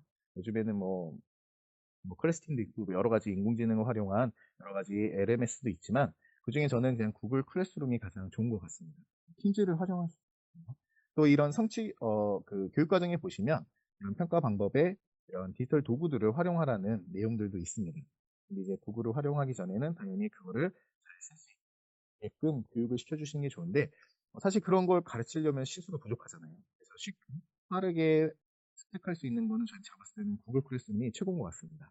다른 건 조금 사용하기가 익숙하지도 않고 조금 단계가 좀 어렵게 해서는 이렇게 구글 클래스룸을 이용해서 수업을 진행을 하니까요. 선생님들도 자기가 쓰는 약간 LMS를 하나 준비해 주시면 좋을 것 같습니다. 아마 다 전공생들 다 쓰실 거라고 저는 생각합니다. 자, 그럼 다시 그러면은 인공지능 영역 어느 정도의 비율로 수업을 해야 될까요? 저희가 지금 오늘 저는 이제 68샷을 기준으로 말씀을 드리려고 합니다. 그러면 어느 정도 해야 될까요? 일단은 그 기준을 잡으려면 성취 기준이 몇 개인지를 다시 한번 되새겨 봐야 됩니다. 몇 개가 아까 몇 개라고 말씀드렸을까요? 혹시 기억나실까요? 성취 기준 몇 개였을까요? 오, 네, 이혜진 선생님 감사합니다. 5개였습니다. 이 5개를 저는 사실은 한 성취 기준에 2시간에서 3시간 정도. 근데 사실 저는 문제 해결 프로젝트를 되게 좋아합니다. 학생들한테 이제 평가도 해야 되고, 그리고 배운 내용을 실질적으로 적용해보는 적용 단계까지, 그러니까 지식 위에 적용한다면 적용 단계에서 할 수 있는 활동이 저는 프로젝트 수업이라고 생각이 되는데요. 그 프로젝트 수업까지 한다면 대략 5개면 한 12시간, 2시간에다 플러스 2시간에서 12시간 정도 비중으로 차지를 하시면 좋을 것 같다는 생각이 듭니다. 그래서 간단하게 이제 저는 인공지능이 무엇인지 이해하는 시간을 4차씩, 그리고 인공지능 시스템을 활용하는 게 8차씩, 그래서 그 안에는 간단하게 엔트리 인공지능을 활용해서 학생들이 직접 인공지능을 활용한 프로그래밍을 하는 내용까지 해서 총 8차시에서 총 12차시로 구성하면 어떨까라고 제안을 드립니다. 좀 더 구체적으로 말씀을 드리면요. 이제 인공지능 이해에 대해서 이제 인공지능이 무엇인지 처음 배우니까 이제 인공지능이 뭔지 모르잖아요. 인공지능이 무엇인지, 그래서 인공지능을 한번 간단하게 체험해 볼 수 있는 사이트도 제공해 주고, 그리고 2차 시에서는 인공지능 시스템의 구성과 인공지능과 인간이 어떻게 구분할 수 있는지, 3차 시에서는 인공지능 시스템이 어떻게 활용되고 있는지 그 분야를 알아보고, 4차 시에서는 인공지능과 인공지능 아닌 소프트웨어에 대한 차이점. 그래서 구체적으로 이제 내용을 들어가 보면요. 먼저 학생들이 인공지능하고 인공지능이 무엇인지 정확하게 모르더라고요. 저는 학생들한테 인공지능이 무엇인지 한번 생각나는 단어 한번 얘기해봐 라고 하면은 얘들이 그러면 프로그램 뭐 그런 얘기만 많이 합니다. 요즘 그래서 인공지능이랑 로봇이랑은 다른데 왜 로봇이라고 생각해? 라고 하면은 뭔가 자기 스스로 힘들어. 그런 얘기를 많이 합니다. 그래서 아직 인공지능에 대해서 주변에서 많이 활용이 되고 있지만 정확한 개념이 몰라요. 그래서 학생들한테 이제 먼저 쉽게 그러면은 인공지능 그 단어에 대한 이야기를 합니다. 그러면 지능이야. 지능인데 인공적으로 만들어졌대. 지능 누가 갖고 있지? 사람이 갖고 있고 그 인공지능은 어떻게 보면 사람이 갖고 있는 지능을 어떻게 인공적으로 만든 걸까? 그래서 인공지능과 지능에 대한 이야기를 해줍니다. 그래서 사람이 지능을 가지면 뭘 할 수 있지? 그런 얘기 보시면 그림에서 것처럼 강아지를 보면은 개입니다 라고 얘기할 수 있는 게 지능을 갖고 있기 때문에 그렇고, 또 요즘에 스마트폰에 있는 인공지능 이런 프로그램을 이용해서 카메라로 비추면 이게 개라고 판단하는 그런 내용들을 보면서 이제 인공지능에 대한 개념을 설명해주고, 특히 그러면 인공지능이 어떤 특성을 가지고 있는지를 우리 주변에서 볼 수 있는 이 로봇 청소기를 가지고 얘기를 해줍니다. 다양한 센서로 인해서 주변을 감지하고 계속해서 가장 효과적인 경로로 설정해준다. 특히 내가 알려주지 않아도 벽을 만나거나 장애물을 만나면 새로운 경로를 알려서, 그래서 이런 인공지능의 특성들을 로봇 청소기의 동작을 가지고 설명해 주시면 좀 더 학생들이 이해를 할 수 있을 거라고 생각합니다. 그리고 나서 이제 2차 시에서는 그럼 인공지능 시스템은 어떻게 구성이 되어 있지? 그래서 그 사례를 조금 자율주행 자동차를 가지고 말씀해 주시면 좋겠습니다. 아마 앞서 인공지능 시간 하기 전에 이제 피지컬 컨팅을 먼저 하시는 선생님도 계실 거예요. 1영역이 있으니까요.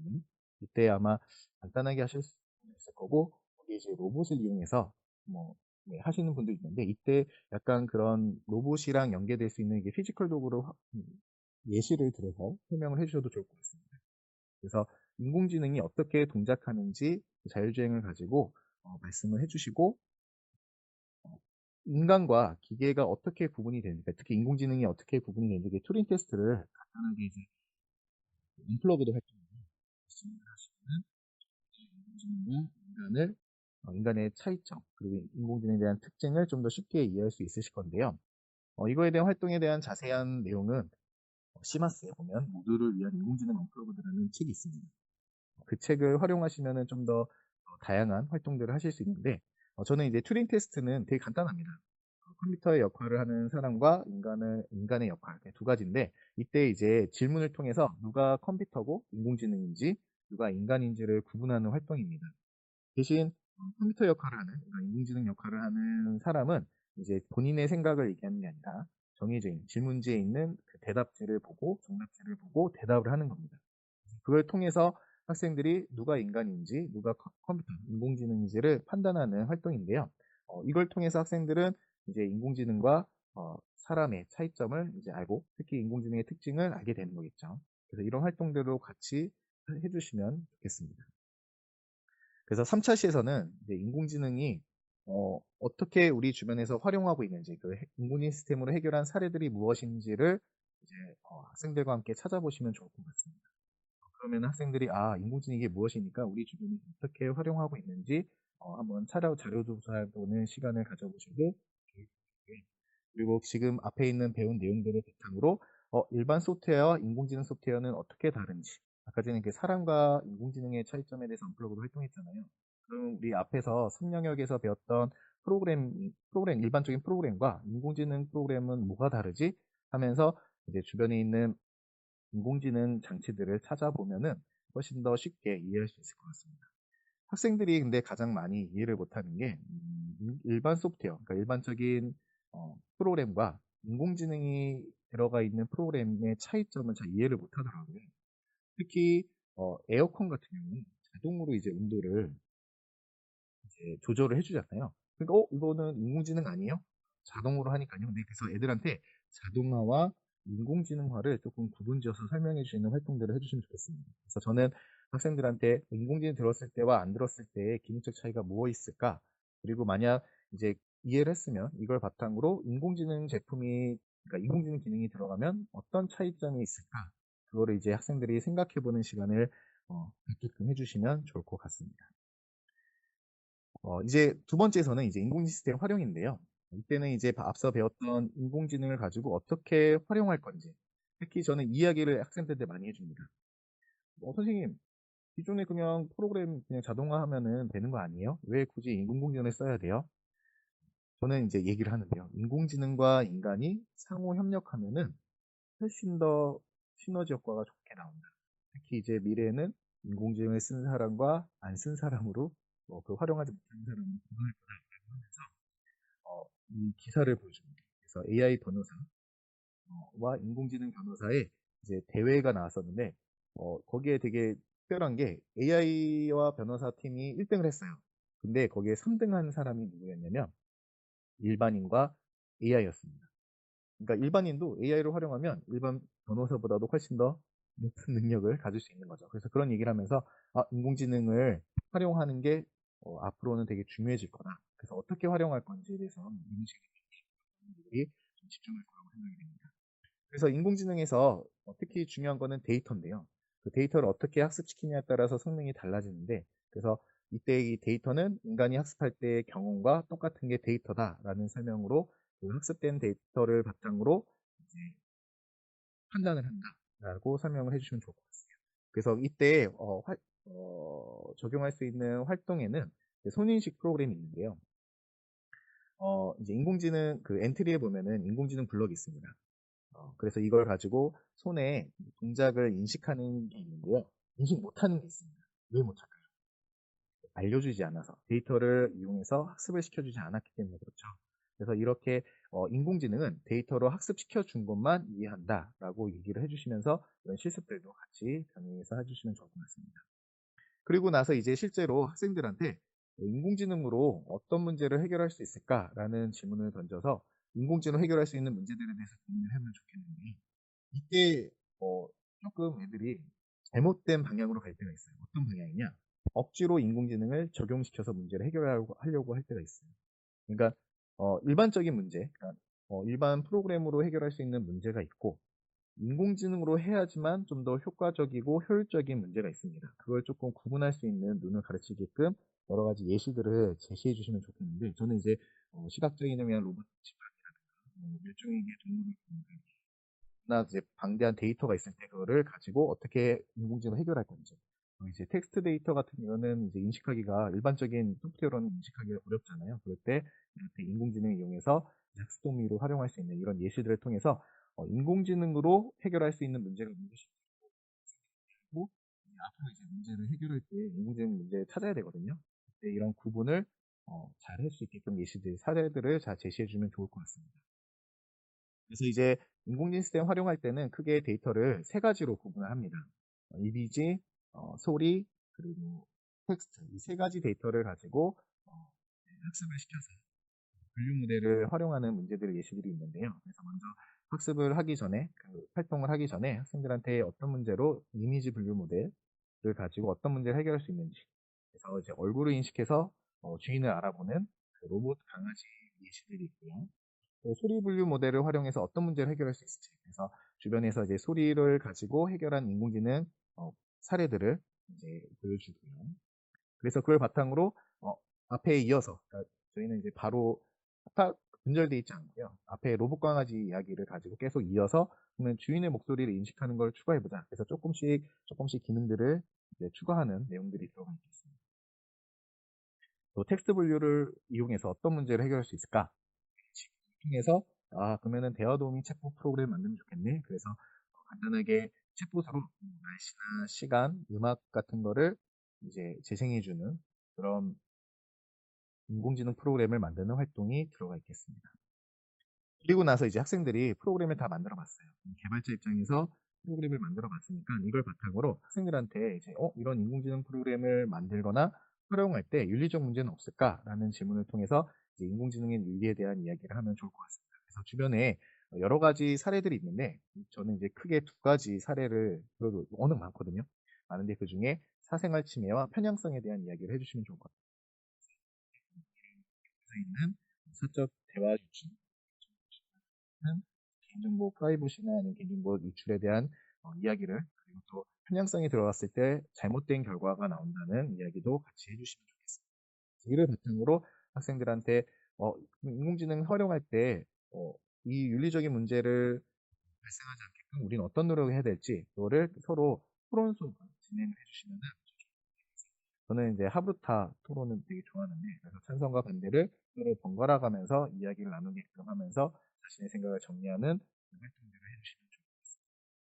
그리고 이제 마지막으로 이제 인공지능 시스템을 활용해서 이제 어떻게 문제를 해결할지 그래서 먼저 주어진 문제를 가지고 문제를 해결할 수 있는 다양한 아이디어를 생각해보고 이때 윤리적 문제는 없는지 그걸 바탕으로 간단하게 윤리적인 원칙을 세워보는 활동을 넣으면 좋겠습니다. 그리고 이제 인공지능 다 배웠잖아요. 이제 학생들한테 좀 더 재미있는 이제 프로젝트를 하면 좋을 것 같습니다. 그래서 여기는 이제 그 문제 사항을 주고 한자를 읽는데 어려움을 겪는 학생들을 위해서 어떻게 도와줄 수 있는지 그래서 문제를 공감해보고 간단하게 페르소나 작성해보고 스토리를 통해서 학생들의 진짜 문제를 찾아보고 문제를 명확하게 정리하는 아이디어를 내보고 그걸 바탕으로 계획서를 작성하고 프로그램을 만드는 그런 문제 해결 프로젝트를 한번 해보셔도 좋을 것 같습니다. 네, 시간이 없어서 앞에 갑자기 오류가 생겨서 제가 이제 그 흐름을 간단하게 보여드렸는데요. 짧은 시간 안에 얼만큼 잘 이해하셨는지 모르겠네요. 네, 그래도 조금 어떤 흐름으로 학생들한테 가르치면 좋을지 그리고 저는 이제 학생들한테 이 얘기를 이제 마무리하면서 얘기를 해주는데요. 인공지능이 이제 아마 학생들이 나 직업 없어지는 거 아니야? 나를 대체하는 거 아니야? 라는 고민들을 하는 학생들이 많습니다.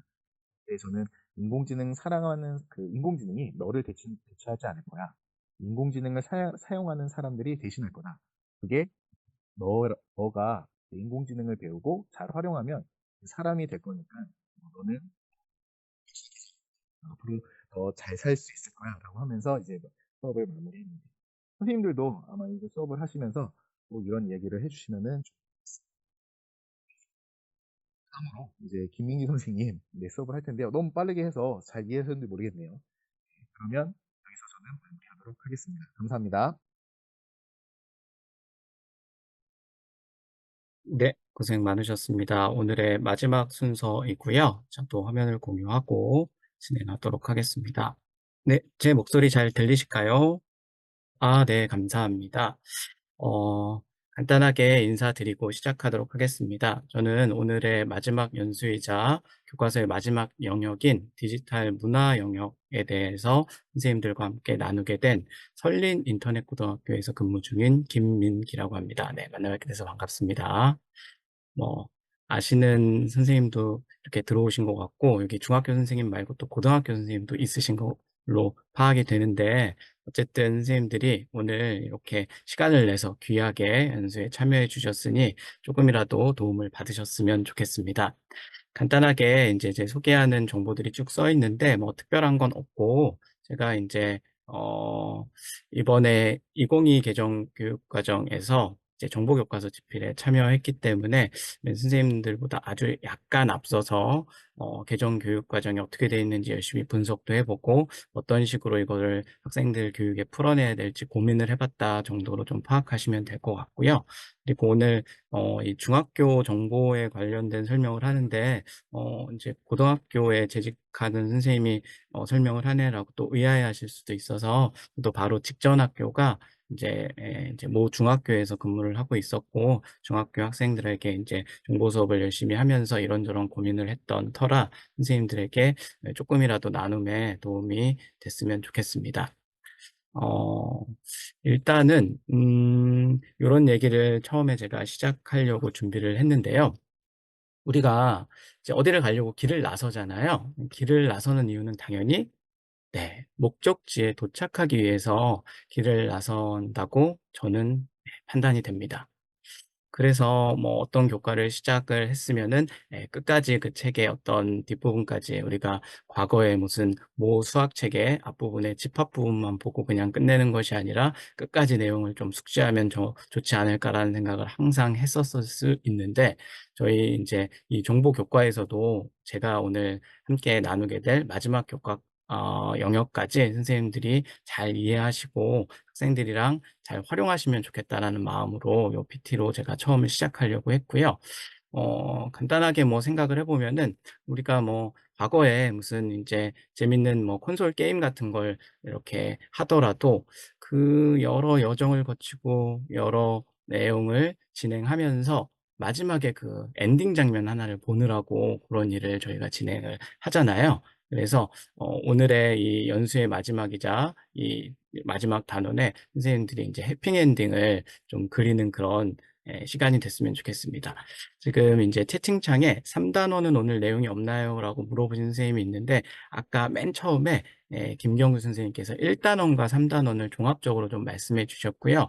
오늘 사실 이 연수는 이제 여러 가지 목적이 있는데, 짧은 시간 내에 선생님들이 이제 새 교육 과정의 내용을 좀 파악하면서 워밍업 하시는 이제 과정이라고 생각하시면 되고, 나중에 이제 순회를 하시든 뭐 중학교 교육 과정에 이제 선생님들이 이제 아이들을 가르쳐야 될 입장이 됐을 때 실제로 내가 활용할 수 있는 수업, 그리고 뭐 평가하고 이제 이런 사례 같은 것도 공유받으면서 인사이트를 조금 얻는 과정이라고 생각하시면 될 것 같습니다. 그리고 이제 11월에 저희가 각 파트를 조금 더 심화해서, 오늘은 이제 전체적인 내용을 좀 훑고 선생님들이 이런 내용이 이번엔 들어갔구나라고 좀 파악하는 과정이라고 생각하시면 되고요. 11월에 이제 심화 연수할 때는 선생님들이 오늘 의견도 이따 주실 텐데 설문이 마지막에 있습니다. 그 설문 잘 반영해서 더 필요한 내용으로 맞춤형으로 좀 준비해서 선생님들이 실제 학교에서 정보 수업을 학생들과 신나고 재밌게 하는데 도움을 드리고자 노력하도록 하겠습니다. 어쨌든 뭐 오늘 앞전에 이제 세 분의 선생님이 너무 잘 설명을 해주셔서 뒷부분에 제가 겹치거나 굳이 이제 필요 없는 부분은 좀 잘 스킵해서 선생님들이 이제 조금이라도 도움을 받을 수 있는 부분을 좀 강조해서 말씀드리고자 합니다. 그래서 첫 번째 PT 내용은 제가 그렇게 좀 선생님들한테 설명을 드리고 싶고요. 2022 교육과정 개정의 목적이 이제 저희 교육부의 공식 포스트를 제가 살펴보니 이런 내용으로 우리가 교육과정 개정을 한다라고 막 열심히 설명을 해놨는데, 결론적으로 제가 파악한 거는 이제 미래의 사회가 막 변화가 되고 있는데 유연하게 대응할 수 있는 역량을 갖춘 인재를 양성하기 위해서 우리는 개정을 한다라고 교육부에서 공식적으로 발표를 했다고 제가 파악을 했습니다. 그래서 이런 역량을 갖춘 인재를 어떻게 하면 우리가 수업 시간에 잘 길러낼 수 있을까를 같이 고민하면서 선생님들이 이제 나아갔으면 좋겠고, 그러는 한편 우리 정보교과서는 그러면 어떻게 교육 과정이 구성되어 있는지 이제 제가 강론을 찾아봤는데, 아까 전에 요 강론을 또 설명하신 선생님이 있어서 간단하게 말씀을 드리면은, 강론에서 기존에는 사실 컴퓨팅 사고력이라는 교과 역량이랑, 그리고 정보 문화 소양이라는 역량이 있었고, 그중에서도 그냥 여기 뭐 의사소통하고 협업하고 이런 능력은 아예 없었고, 인공지능 소양은 없었거든요. 그래서 기존의 역량하고 비교했을 때 디지털 문화 소양이라고 이름이 바뀌면서 좀 강조된 부분이 있고, 방금 전에 직전에 이제 권순찬 선생님이 설명해 주신 것처럼 인공지능 소양에 대해서 뭔가 추가가 됐습니다. 그래서 이제 새로운 시대의 아이들이 잘 적응해서 살아갈 수 있는 인재를 만들어주기 위해서 교육과정을 개정한다고 했는데, 그때 우리 정보교육과정에서는 요런 부분이 강조되고 요런 부분이 추가됐다라고 선생님이 아시면 될 것 같습니다. 네. 고렇게 파악이 됐으니 선생님들도 이해를 하고 넘어가시면 될 것 같고요. 오늘 인제 세 번째 선생님들이 벌써 보시는 영역이 어떻게 바뀌었는지에 대한 이야기인데, 보시면은 정보 문화라고 있었던 단원이 디지털 문화로 바뀌었고, 그다음에 인공지능 영역이 인제 추가됐고, 그리고 아까 문제 해결 및 프로그램이 또 하나로 합쳐져서 쪼끔 더 집중해서 배울 수 있게 되었는데, 인제 약간의 여담을 말씀드리면, 제가 인제 그 수시 계정으로 바뀐 이후에 2007, 2009, 2015 다 이제 교과서 집필에 참여를 해서 열심히 교육 과정을 이제 가르치기 전에 분석했고, 여러 가지를 인제 뭐 고민하면서 수업을 열심히 진행한 교사 선생님들처럼 열심히 한 교사 중에 한 명인데, 제가 인제 약간 고백적으로 말씀드리면, 저도 기존에 약간 정보 문화 단원이나 이런 앞에 배치돼 있으면서 조금 학생들한테 가르칠 때 약간 소홀히 할 수 있는 단원들을 이렇게 집중적으로 학교에서 진도 나갈 때 활용하지 못했습니다. 그래서 이번에 제가 이제 기존에 교과서를 집필할 때는 저도 프로그래밍 단원을 주로 집필했었는데, 디지털 문화 단원을 집필하면서 훨씬 더 고민을 많이 해 봤고, 그래서 이 고민들을 오늘 나눌 때 선생님들한테 뭔가 같이 인사이트를 얻는 시간이 됐으면 좋겠다고 생각을 했습니다. 어쨌든 2022 개정 교육과정에서 중학교 정보 과목에서 영역은 이렇게 정보 문화가 맨 앞에 있던 게 맨 뒤로 왔고, 이제 인공지능이 추가됐고, 문제 해결과 프로그래밍이 하나로 집중적으로 합쳐졌다라고 보시면 될 것 같고요.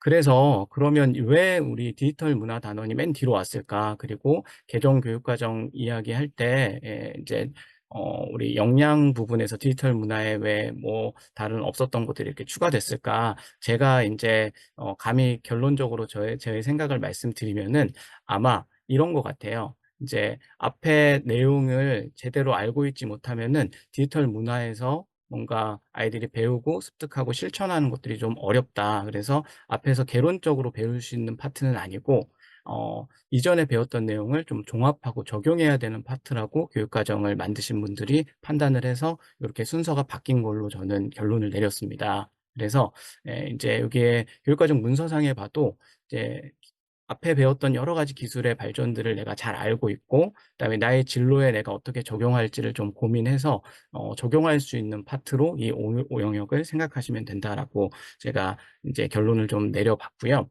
그래서 영역의 성취 기준을 좀 자세히 살펴보면, 인제 탐구하고 논의하고 이런 내용들이 굉장히 많이 나와 있는데, 결론은 실제적으로 뭔가 하는 활동을 요구하는 영역이라고 판단이 됩니다.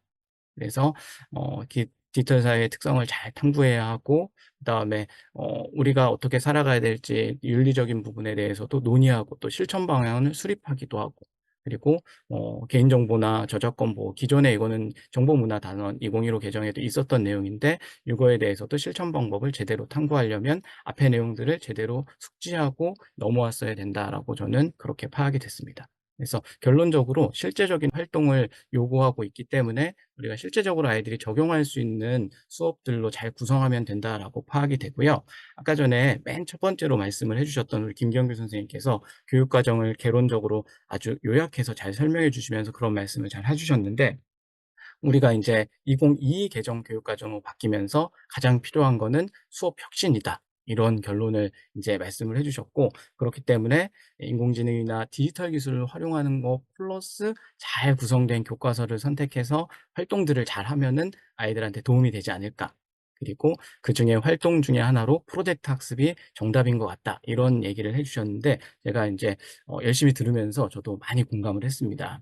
그래서 저는 인제 5단원뿐만 아니라 다른 단원도 마찬가지인데, 특별히 이 5영역을 선생님들이 학교에서 가르치실 때는 학생 활동 중심으로 수업을 하는 것들을 더욱더 집중해서 선생님들이 하시면 좋을 것 같아요. 그래서 선생님이 "아 이런 기술이 나왔어. 그리고 이렇게 너희들이 윤리적으로 지켜야 돼."라고 설명하시는 강의보다는 교육과정 문서에 나와 있듯이 토의 토론을 시키고 서로 뭔가 결론을 얻어보도록 실제적으로 뭔가 탐구해 보게 하고 또 서로 가르쳐 보게도 하는 이런 능동적 학습 방법을 사용하시는 게, 물론 요게 인제 학습 효율성 피라미드에서도 굉장히 좋다고 하지만 우리 교육과정 문서에서 요구하는 거기 때문에 고런 수업을 선생님들이 좀 지향하셨으면 좋겠다는 말씀을 드립니다. 자, 그래서 그러면 도대체 학생들한테 어떻게 활동하게 할 것인가? 아이들이 사실은 듣는 수업을, 저희도 마찬가지지만 가만히 듣고 있는 수업이 어쩌면 더 많은 내용이 내한테 전달될 수 있고 더 뭔가 편안하게 들을 수 있어서 좋을 수 있는데, 학생들을 활동하게 하려면은 사실은 선생님들이 준비하는 게 좀 많이 필요하거든요. 학생들이 이런 상황에서 어떤 응답을 할지 선생님들이 조금 예측을 하셔서 뭔가 사례도 좀 더 많이 알려주시고 가이드도 좀 주시고, 그래서 사실은 강의자보다 퍼실리테이터 역할을 하시는 선생님들이 훨씬 더 이제 준비가 많이 되어 있어야 하는데, 어쨌든 학생들을 활동하게 하려면 뭔가 이렇게 재밌는 게임적인 요소들을 뭐 넣거나, 아니면은 뭐 약간 좀 미안한 얘기지만 이게 "점수에 들어가니 네가 열심히 해야 된다."라고 약간 좀 설득을 하거나 기타 등등, 학생이 어쨌든 흥미를 유발할 수 있는 것들을 선생님들이 잘 고민을 해 보셔야 되는데, 저는 인제 요 여러 가지를 선생님이 고민하실 때 도움이 되는 것 중에 하나가, 마찬가지로 1 단원은 설명하시고 3 단원 설명하신 우리 김경규 선생님께서 안내해 주셨듯이 활동이나 실생활 사례가 정말 많이 들어가 있는 그런 교과서가 있으면 선생님들이 학생들을 좀 더 흥미롭게 수업에 참여시킬 수 있고, 더불어서 그 교과서에 있는 활동 또는 그 활동을 통해서 선생님이 얻으신 인사이트를 가지고 프로젝트를 진행하기가 굉장히 좋은 것 같습니다. 그래서 요렇게 제가 PT 내용에 한마디 실어 놨는데, 뭐 이게 인터넷에 들어가 보니 "참여만 해도 100% 경품을 증정한다."는 요런 문구가 있는 게 좀 마음에 와 닿았는데, 우리 수업에 참여만 해도 학생들이 뭔가 얻어갈 수 있도록 그런 사례나 활동, 그리고 프로젝트 진행의 인사이트를 많이 얻을 수 있는 그런 교과서를 선생님들이 요 기간 동안에 잘 선정하시고, 또 오늘 인제 개론이지만 1 단원부터 5 단원까지 선생님이 쭉 들으셨으니 '아 내가 이 내용들을 인제 앞으로 차년도부터 가르칠 때 요렇게 활용하면 되겠구나.'라고 생각하시면 되게 좋을 것 같습니다. 자, 그러해서 제가 지금부터 인제는 5 단원에 제가 이제 가져와서 설명드릴 수 있는 이제 출처의 시마스 계정 교과서를 중심으로 해서 이제 어떤 내용이 들어가 있고 이 활동들이 뭐가 있으니 선생님들이 요런 것들을 이해하고 인사이트를 얻으십사라고 말씀을 드릴 텐데, 먼저 결론부터 말씀드리면은 선생님 정말 특이하게도 제가 다른 교과서도 인제 온라인에 들어가서 이렇게 열어서 여러 가지 사항들을 파악해 보고 특별히 5 단원을 눈여겨서 이제 본 상황인데, 단원의 내용이 되게 한정적이고 그냥 이 특정한 내용이 뭐 변함없이 뭐 2015 개정에 있었던 내용이 들어가 있겠지라고 생각했는데, 많이들 좀 다르더라고요. 그래서 관점의 차이일 수도 있고, 그리고 인제 이 기술이 너무 많이 변하다 보니까 강조하고 있는 내용들이 쪼끔씩 다른 포인트가 있었던 것 같아요. 그중에서도 인제 저는 인제 시마스 교과서를 중심으로 선생님들과 한번 이런 내용들이 들어가 있고 요런 사례들과 활동들이 있으니 인사이트를 얻으십사 말씀을 드리고자 하고요. 먼저 첫 번째로 디지털 기술과 우리 생활이라는 소단원이 있는데, 이 소단원에는 저희가 이 쉽게 알 수 있는 디지털 기술의 발전과 사회의 변화 모습이 이렇게 이론적으로 잘 설명이 되어 있습니다. 근데 문제는 그 이론들이 학생들이 뭐 내년에 배우고 후년에 배우고 그 후년에 배울 때는 또 내용이 달라질 수 있기 때문에, 저는 핵심적으로 학생들이 어떤 생각을 할 수 있게 아이디어를 던져 주고 그거에 대한 활동을 하는 게 이 단원의 핵심이라고 생각하거든요. 그래서 간단하게 이론 내용은 제가 캡처해 오지 않았지만 컴퓨터, 인터넷, 스마트폰, 그다음에 4차 산업혁명 관련된 뭐 드론이나 3D 프린팅이나 여러 기술들의 발전 내용들이 교과서에 잘 실려 있고요.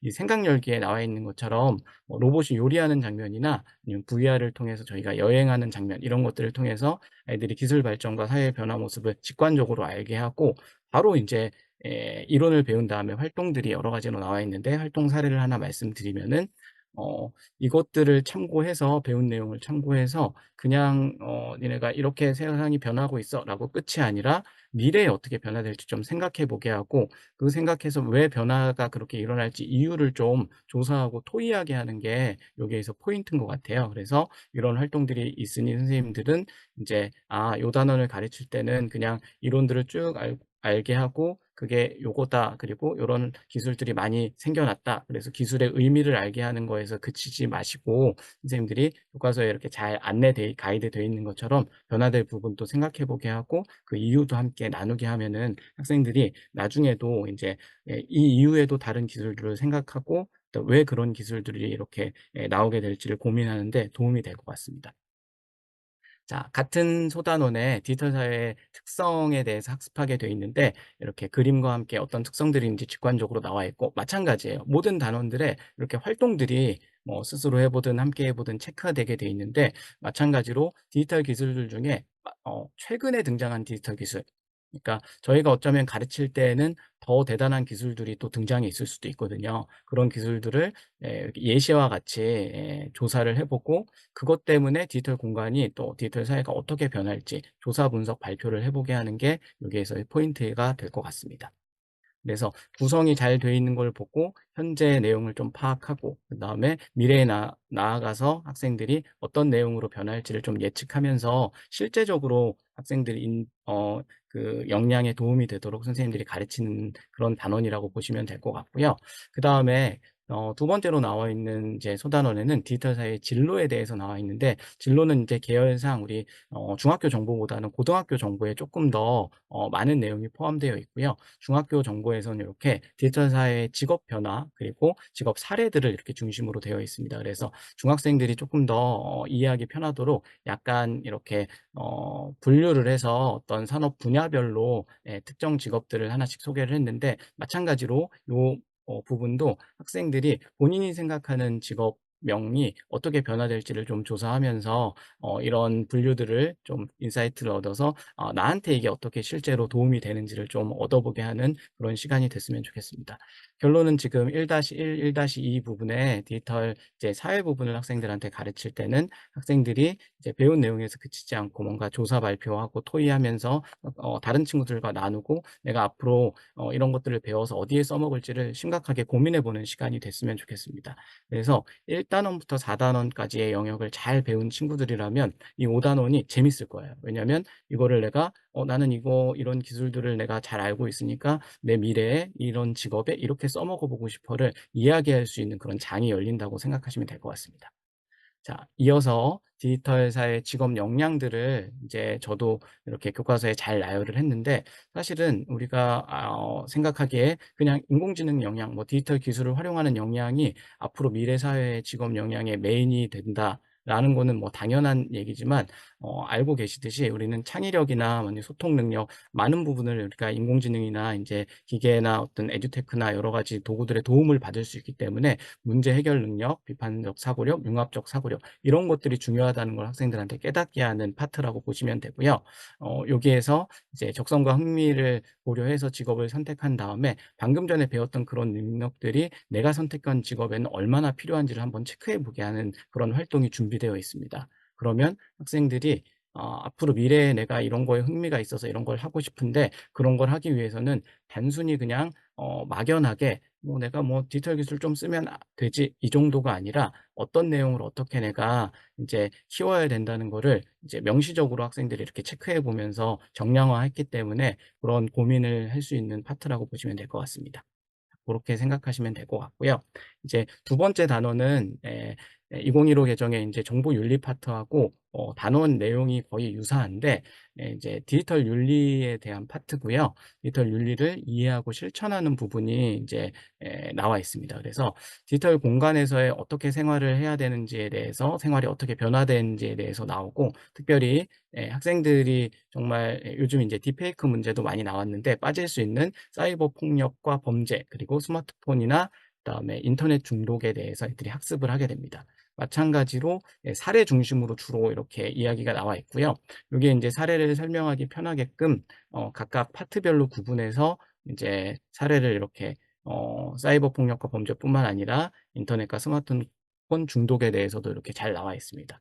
그리고 이런 사례들을 학생들이 보고 약간 경각심을 느꼈다면은 마찬가지로 활동을 통해서 학생들이 뭔가 더욱더 다지게 되는데, 함께 해 보기 활동에서 학생들이 이제 좀 재밌는 활동을 한번 고민을 해 봤는데, 요즘 인제 인터넷 개인 방송을 하는데 뭐 중학생들 중에서도 인제 본인이 개인 방송을 하는 친구들도 있지만 고등학생들도 인제 많이 있는 편이에요. 그래서 10 대가 인터넷 개인 방송을 할 때 이제 심의에 대해서 어떻게 생각하는지, 물론 아직 정해진 답은 없지만 학생들이 요런 것들을 인제 서로, 이번에는 토의가 아니라 토론이거든요. 이야기해 보면서 '아, 이런 부분이 내가 생각하지 못했지만 문제가 되겠구나.'라고 여기에서 한번 같이 의견을 나누는 시간으로 활용하시면 좋을 것 같습니다. 자, 이어서 디지털 윤리의 이해와 실천인데, 디지털 공간에서 지켜야 할 약속들은 학생들이 그냥 읽으면은 '당연하지.'라고 알고 있는데, 실제 실천을 잘할 수 있느냐는 또 다른 문제인 것 같아요. 남의 사진을 임의로 가져와서 인공지능 기술을 이용해서 딥페이크에 적용해서 내가 유포를 했다. 그냥 재미로 할 수 있고 '이런 기술이 이런 것도 되네.'라고 와 할 수 있는데, 그게 얼마나 안 좋은 일인지를, 그리고 법적으로 문제가 되는지 학생들한테 그런 것들을 잘 안내해 주고 또 생각해 보게 하면 좋을 것 같고요. 마찬가지, 이 5 단원은 모든 내용이, 활동이 뭔가 훨씬 더 이제 중요한 포션을 차지한다고 보시면 되고요. 학습 내용들을 선생님들이 인제 간단하게 설명을 해 주셨으면 활동으로 그 시간을 잘 진행을 하시면은 훨씬 더 도움이 되는 파트가 될 것 같습니다. 그래서 이렇게 사례별로 사례를 인제 쭉 나열해 주고, 어떤 사례를 보고 문제가 뭐고, 그다음에 개인이 이걸 해결하기 위해서 어떤 방안이 있고, 사회가 또 이거를 해결하기 위해서 어떤 방안이 있는지를 고민해 보는 파트를 준비했습니다. 자, 쭉쭉쭉 넘어가서 개인정보와 저작권 관련해서도 인제 뭐 개인정보가 뭐고 저작권이 뭐고 종류가 뭐고, 그런 이론적인 건 당연히 교과서에 있고요. 그건 2015 개정의 인제 정보문화 파트에서도 잘 설명이 됐던 부분인데, 그런 부분은 선생님들이 인제 이전에 이제 가르쳤던 내용이랑 대동소이하다고 보면 되고요. 이제 개인정보 유출도 사례별로, 그리고 뭐 저작권 침해도 사례별로 딱 사례 중심으로 교과서에 잘 실려 있고, 마찬가지 활동으로 그중에서 이제 어떤 사례를 선택해서 어떻게 내가 실천할지, 실천을 탐구하도록 교육과정 그 문서에 성취 기준에 나와 있는 대로 그대로 할 수 있도록 이렇게 발표와 실천이 잘 담아 있습니다. 네. 자, 그러해서 활동이 이게 여러 개가 있어요. 지금 제가 2개만 캡처해서 이렇게 올렸는데, 조금 있다가 시간이 되면 교과서를 잠깐 보려 했으나 지금 볼 시간은 없을 것 같고, 요렇게 이제 함께 해 보기 활동을 통해서, 이것도 좀 재밌는 활동이죠. 생성 AI가 그린 그림에 대해서 저작권은 도대체 누가 가져야 되는지 견해를 얘기하고 이유를 토론하게 하는 그런 내용입니다. 네. 자, 그래서 여기까지가 인제 교과서 내용이고요, 선생님. 그러면 선생님들이 또 아까 궁금하셨던 것들이 대부분, 그러면 교과서를 가르치고 교과서 내에 있는 활동들을 잘 활용해서 학생들한테 내면화시키고 역량을 키워주는 것까지는 좋은데, 우리 교사 입장에서 그걸 가르쳤으면 또 평가도 해야 하잖아요. 그래서 지금 평가 관련 활동으로 제가 하나 추천해 드리고 싶은 것 중에 하나가, 제가 지금 고등학교에서도 이런 것들을 활동을 많이 시키기도 하고 중학교에서 정보를 가르칠 때도 많이 시켰는데, 특별한 내용 중에서 지금 이렇게 5 영역처럼 학생들이 뭔가 조사하고 정리하고 발표하는 게 되게 유리한 그런 단원인 경우에는, 저는 "나도 땡땡땡 교사"라는 타이틀로 학생들한테 수행 평가를 많이 시켰어요. 그래서 특정 단원을 선택해서 사례 중심으로 조사해서 정리하게 하고 발표하게 해서 교사, 학생, 동료가 평가하는 그런 활동들을 제가 많이 시켰습니다. 여기 사례에 대한 약간 참고 자료들을 제가 갖고 오긴 했는데 요거는 아마 11월에 심화 연수 때 제가 보여드려야 할 것 같습니다.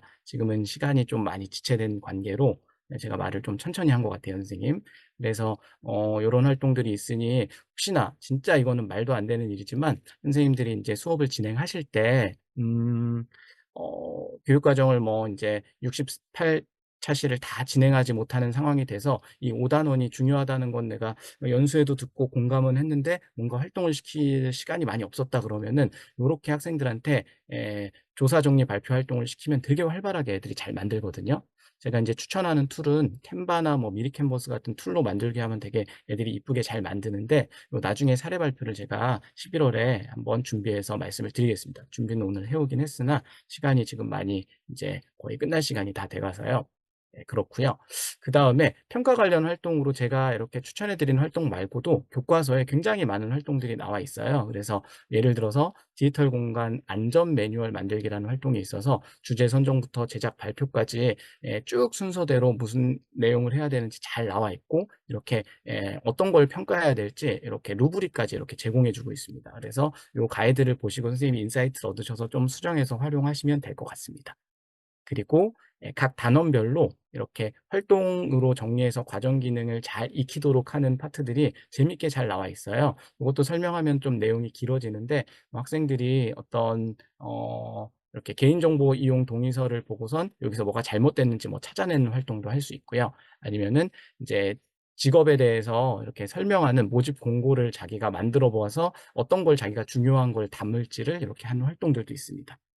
자, 저도 굉장히 빨리 말씀드린 편인 것 같은데 시간이 정말 많이 빨리 지나가네요. 지금 2 분밖에 남지 않았는데 제가 오늘의 마지막이라서 이제 설문을 좀 안내해야 돼 갖고 오늘 전체적인 내용 5 단원의 5 영역에 대한 설명은 요 정도로 마치려고 하고요.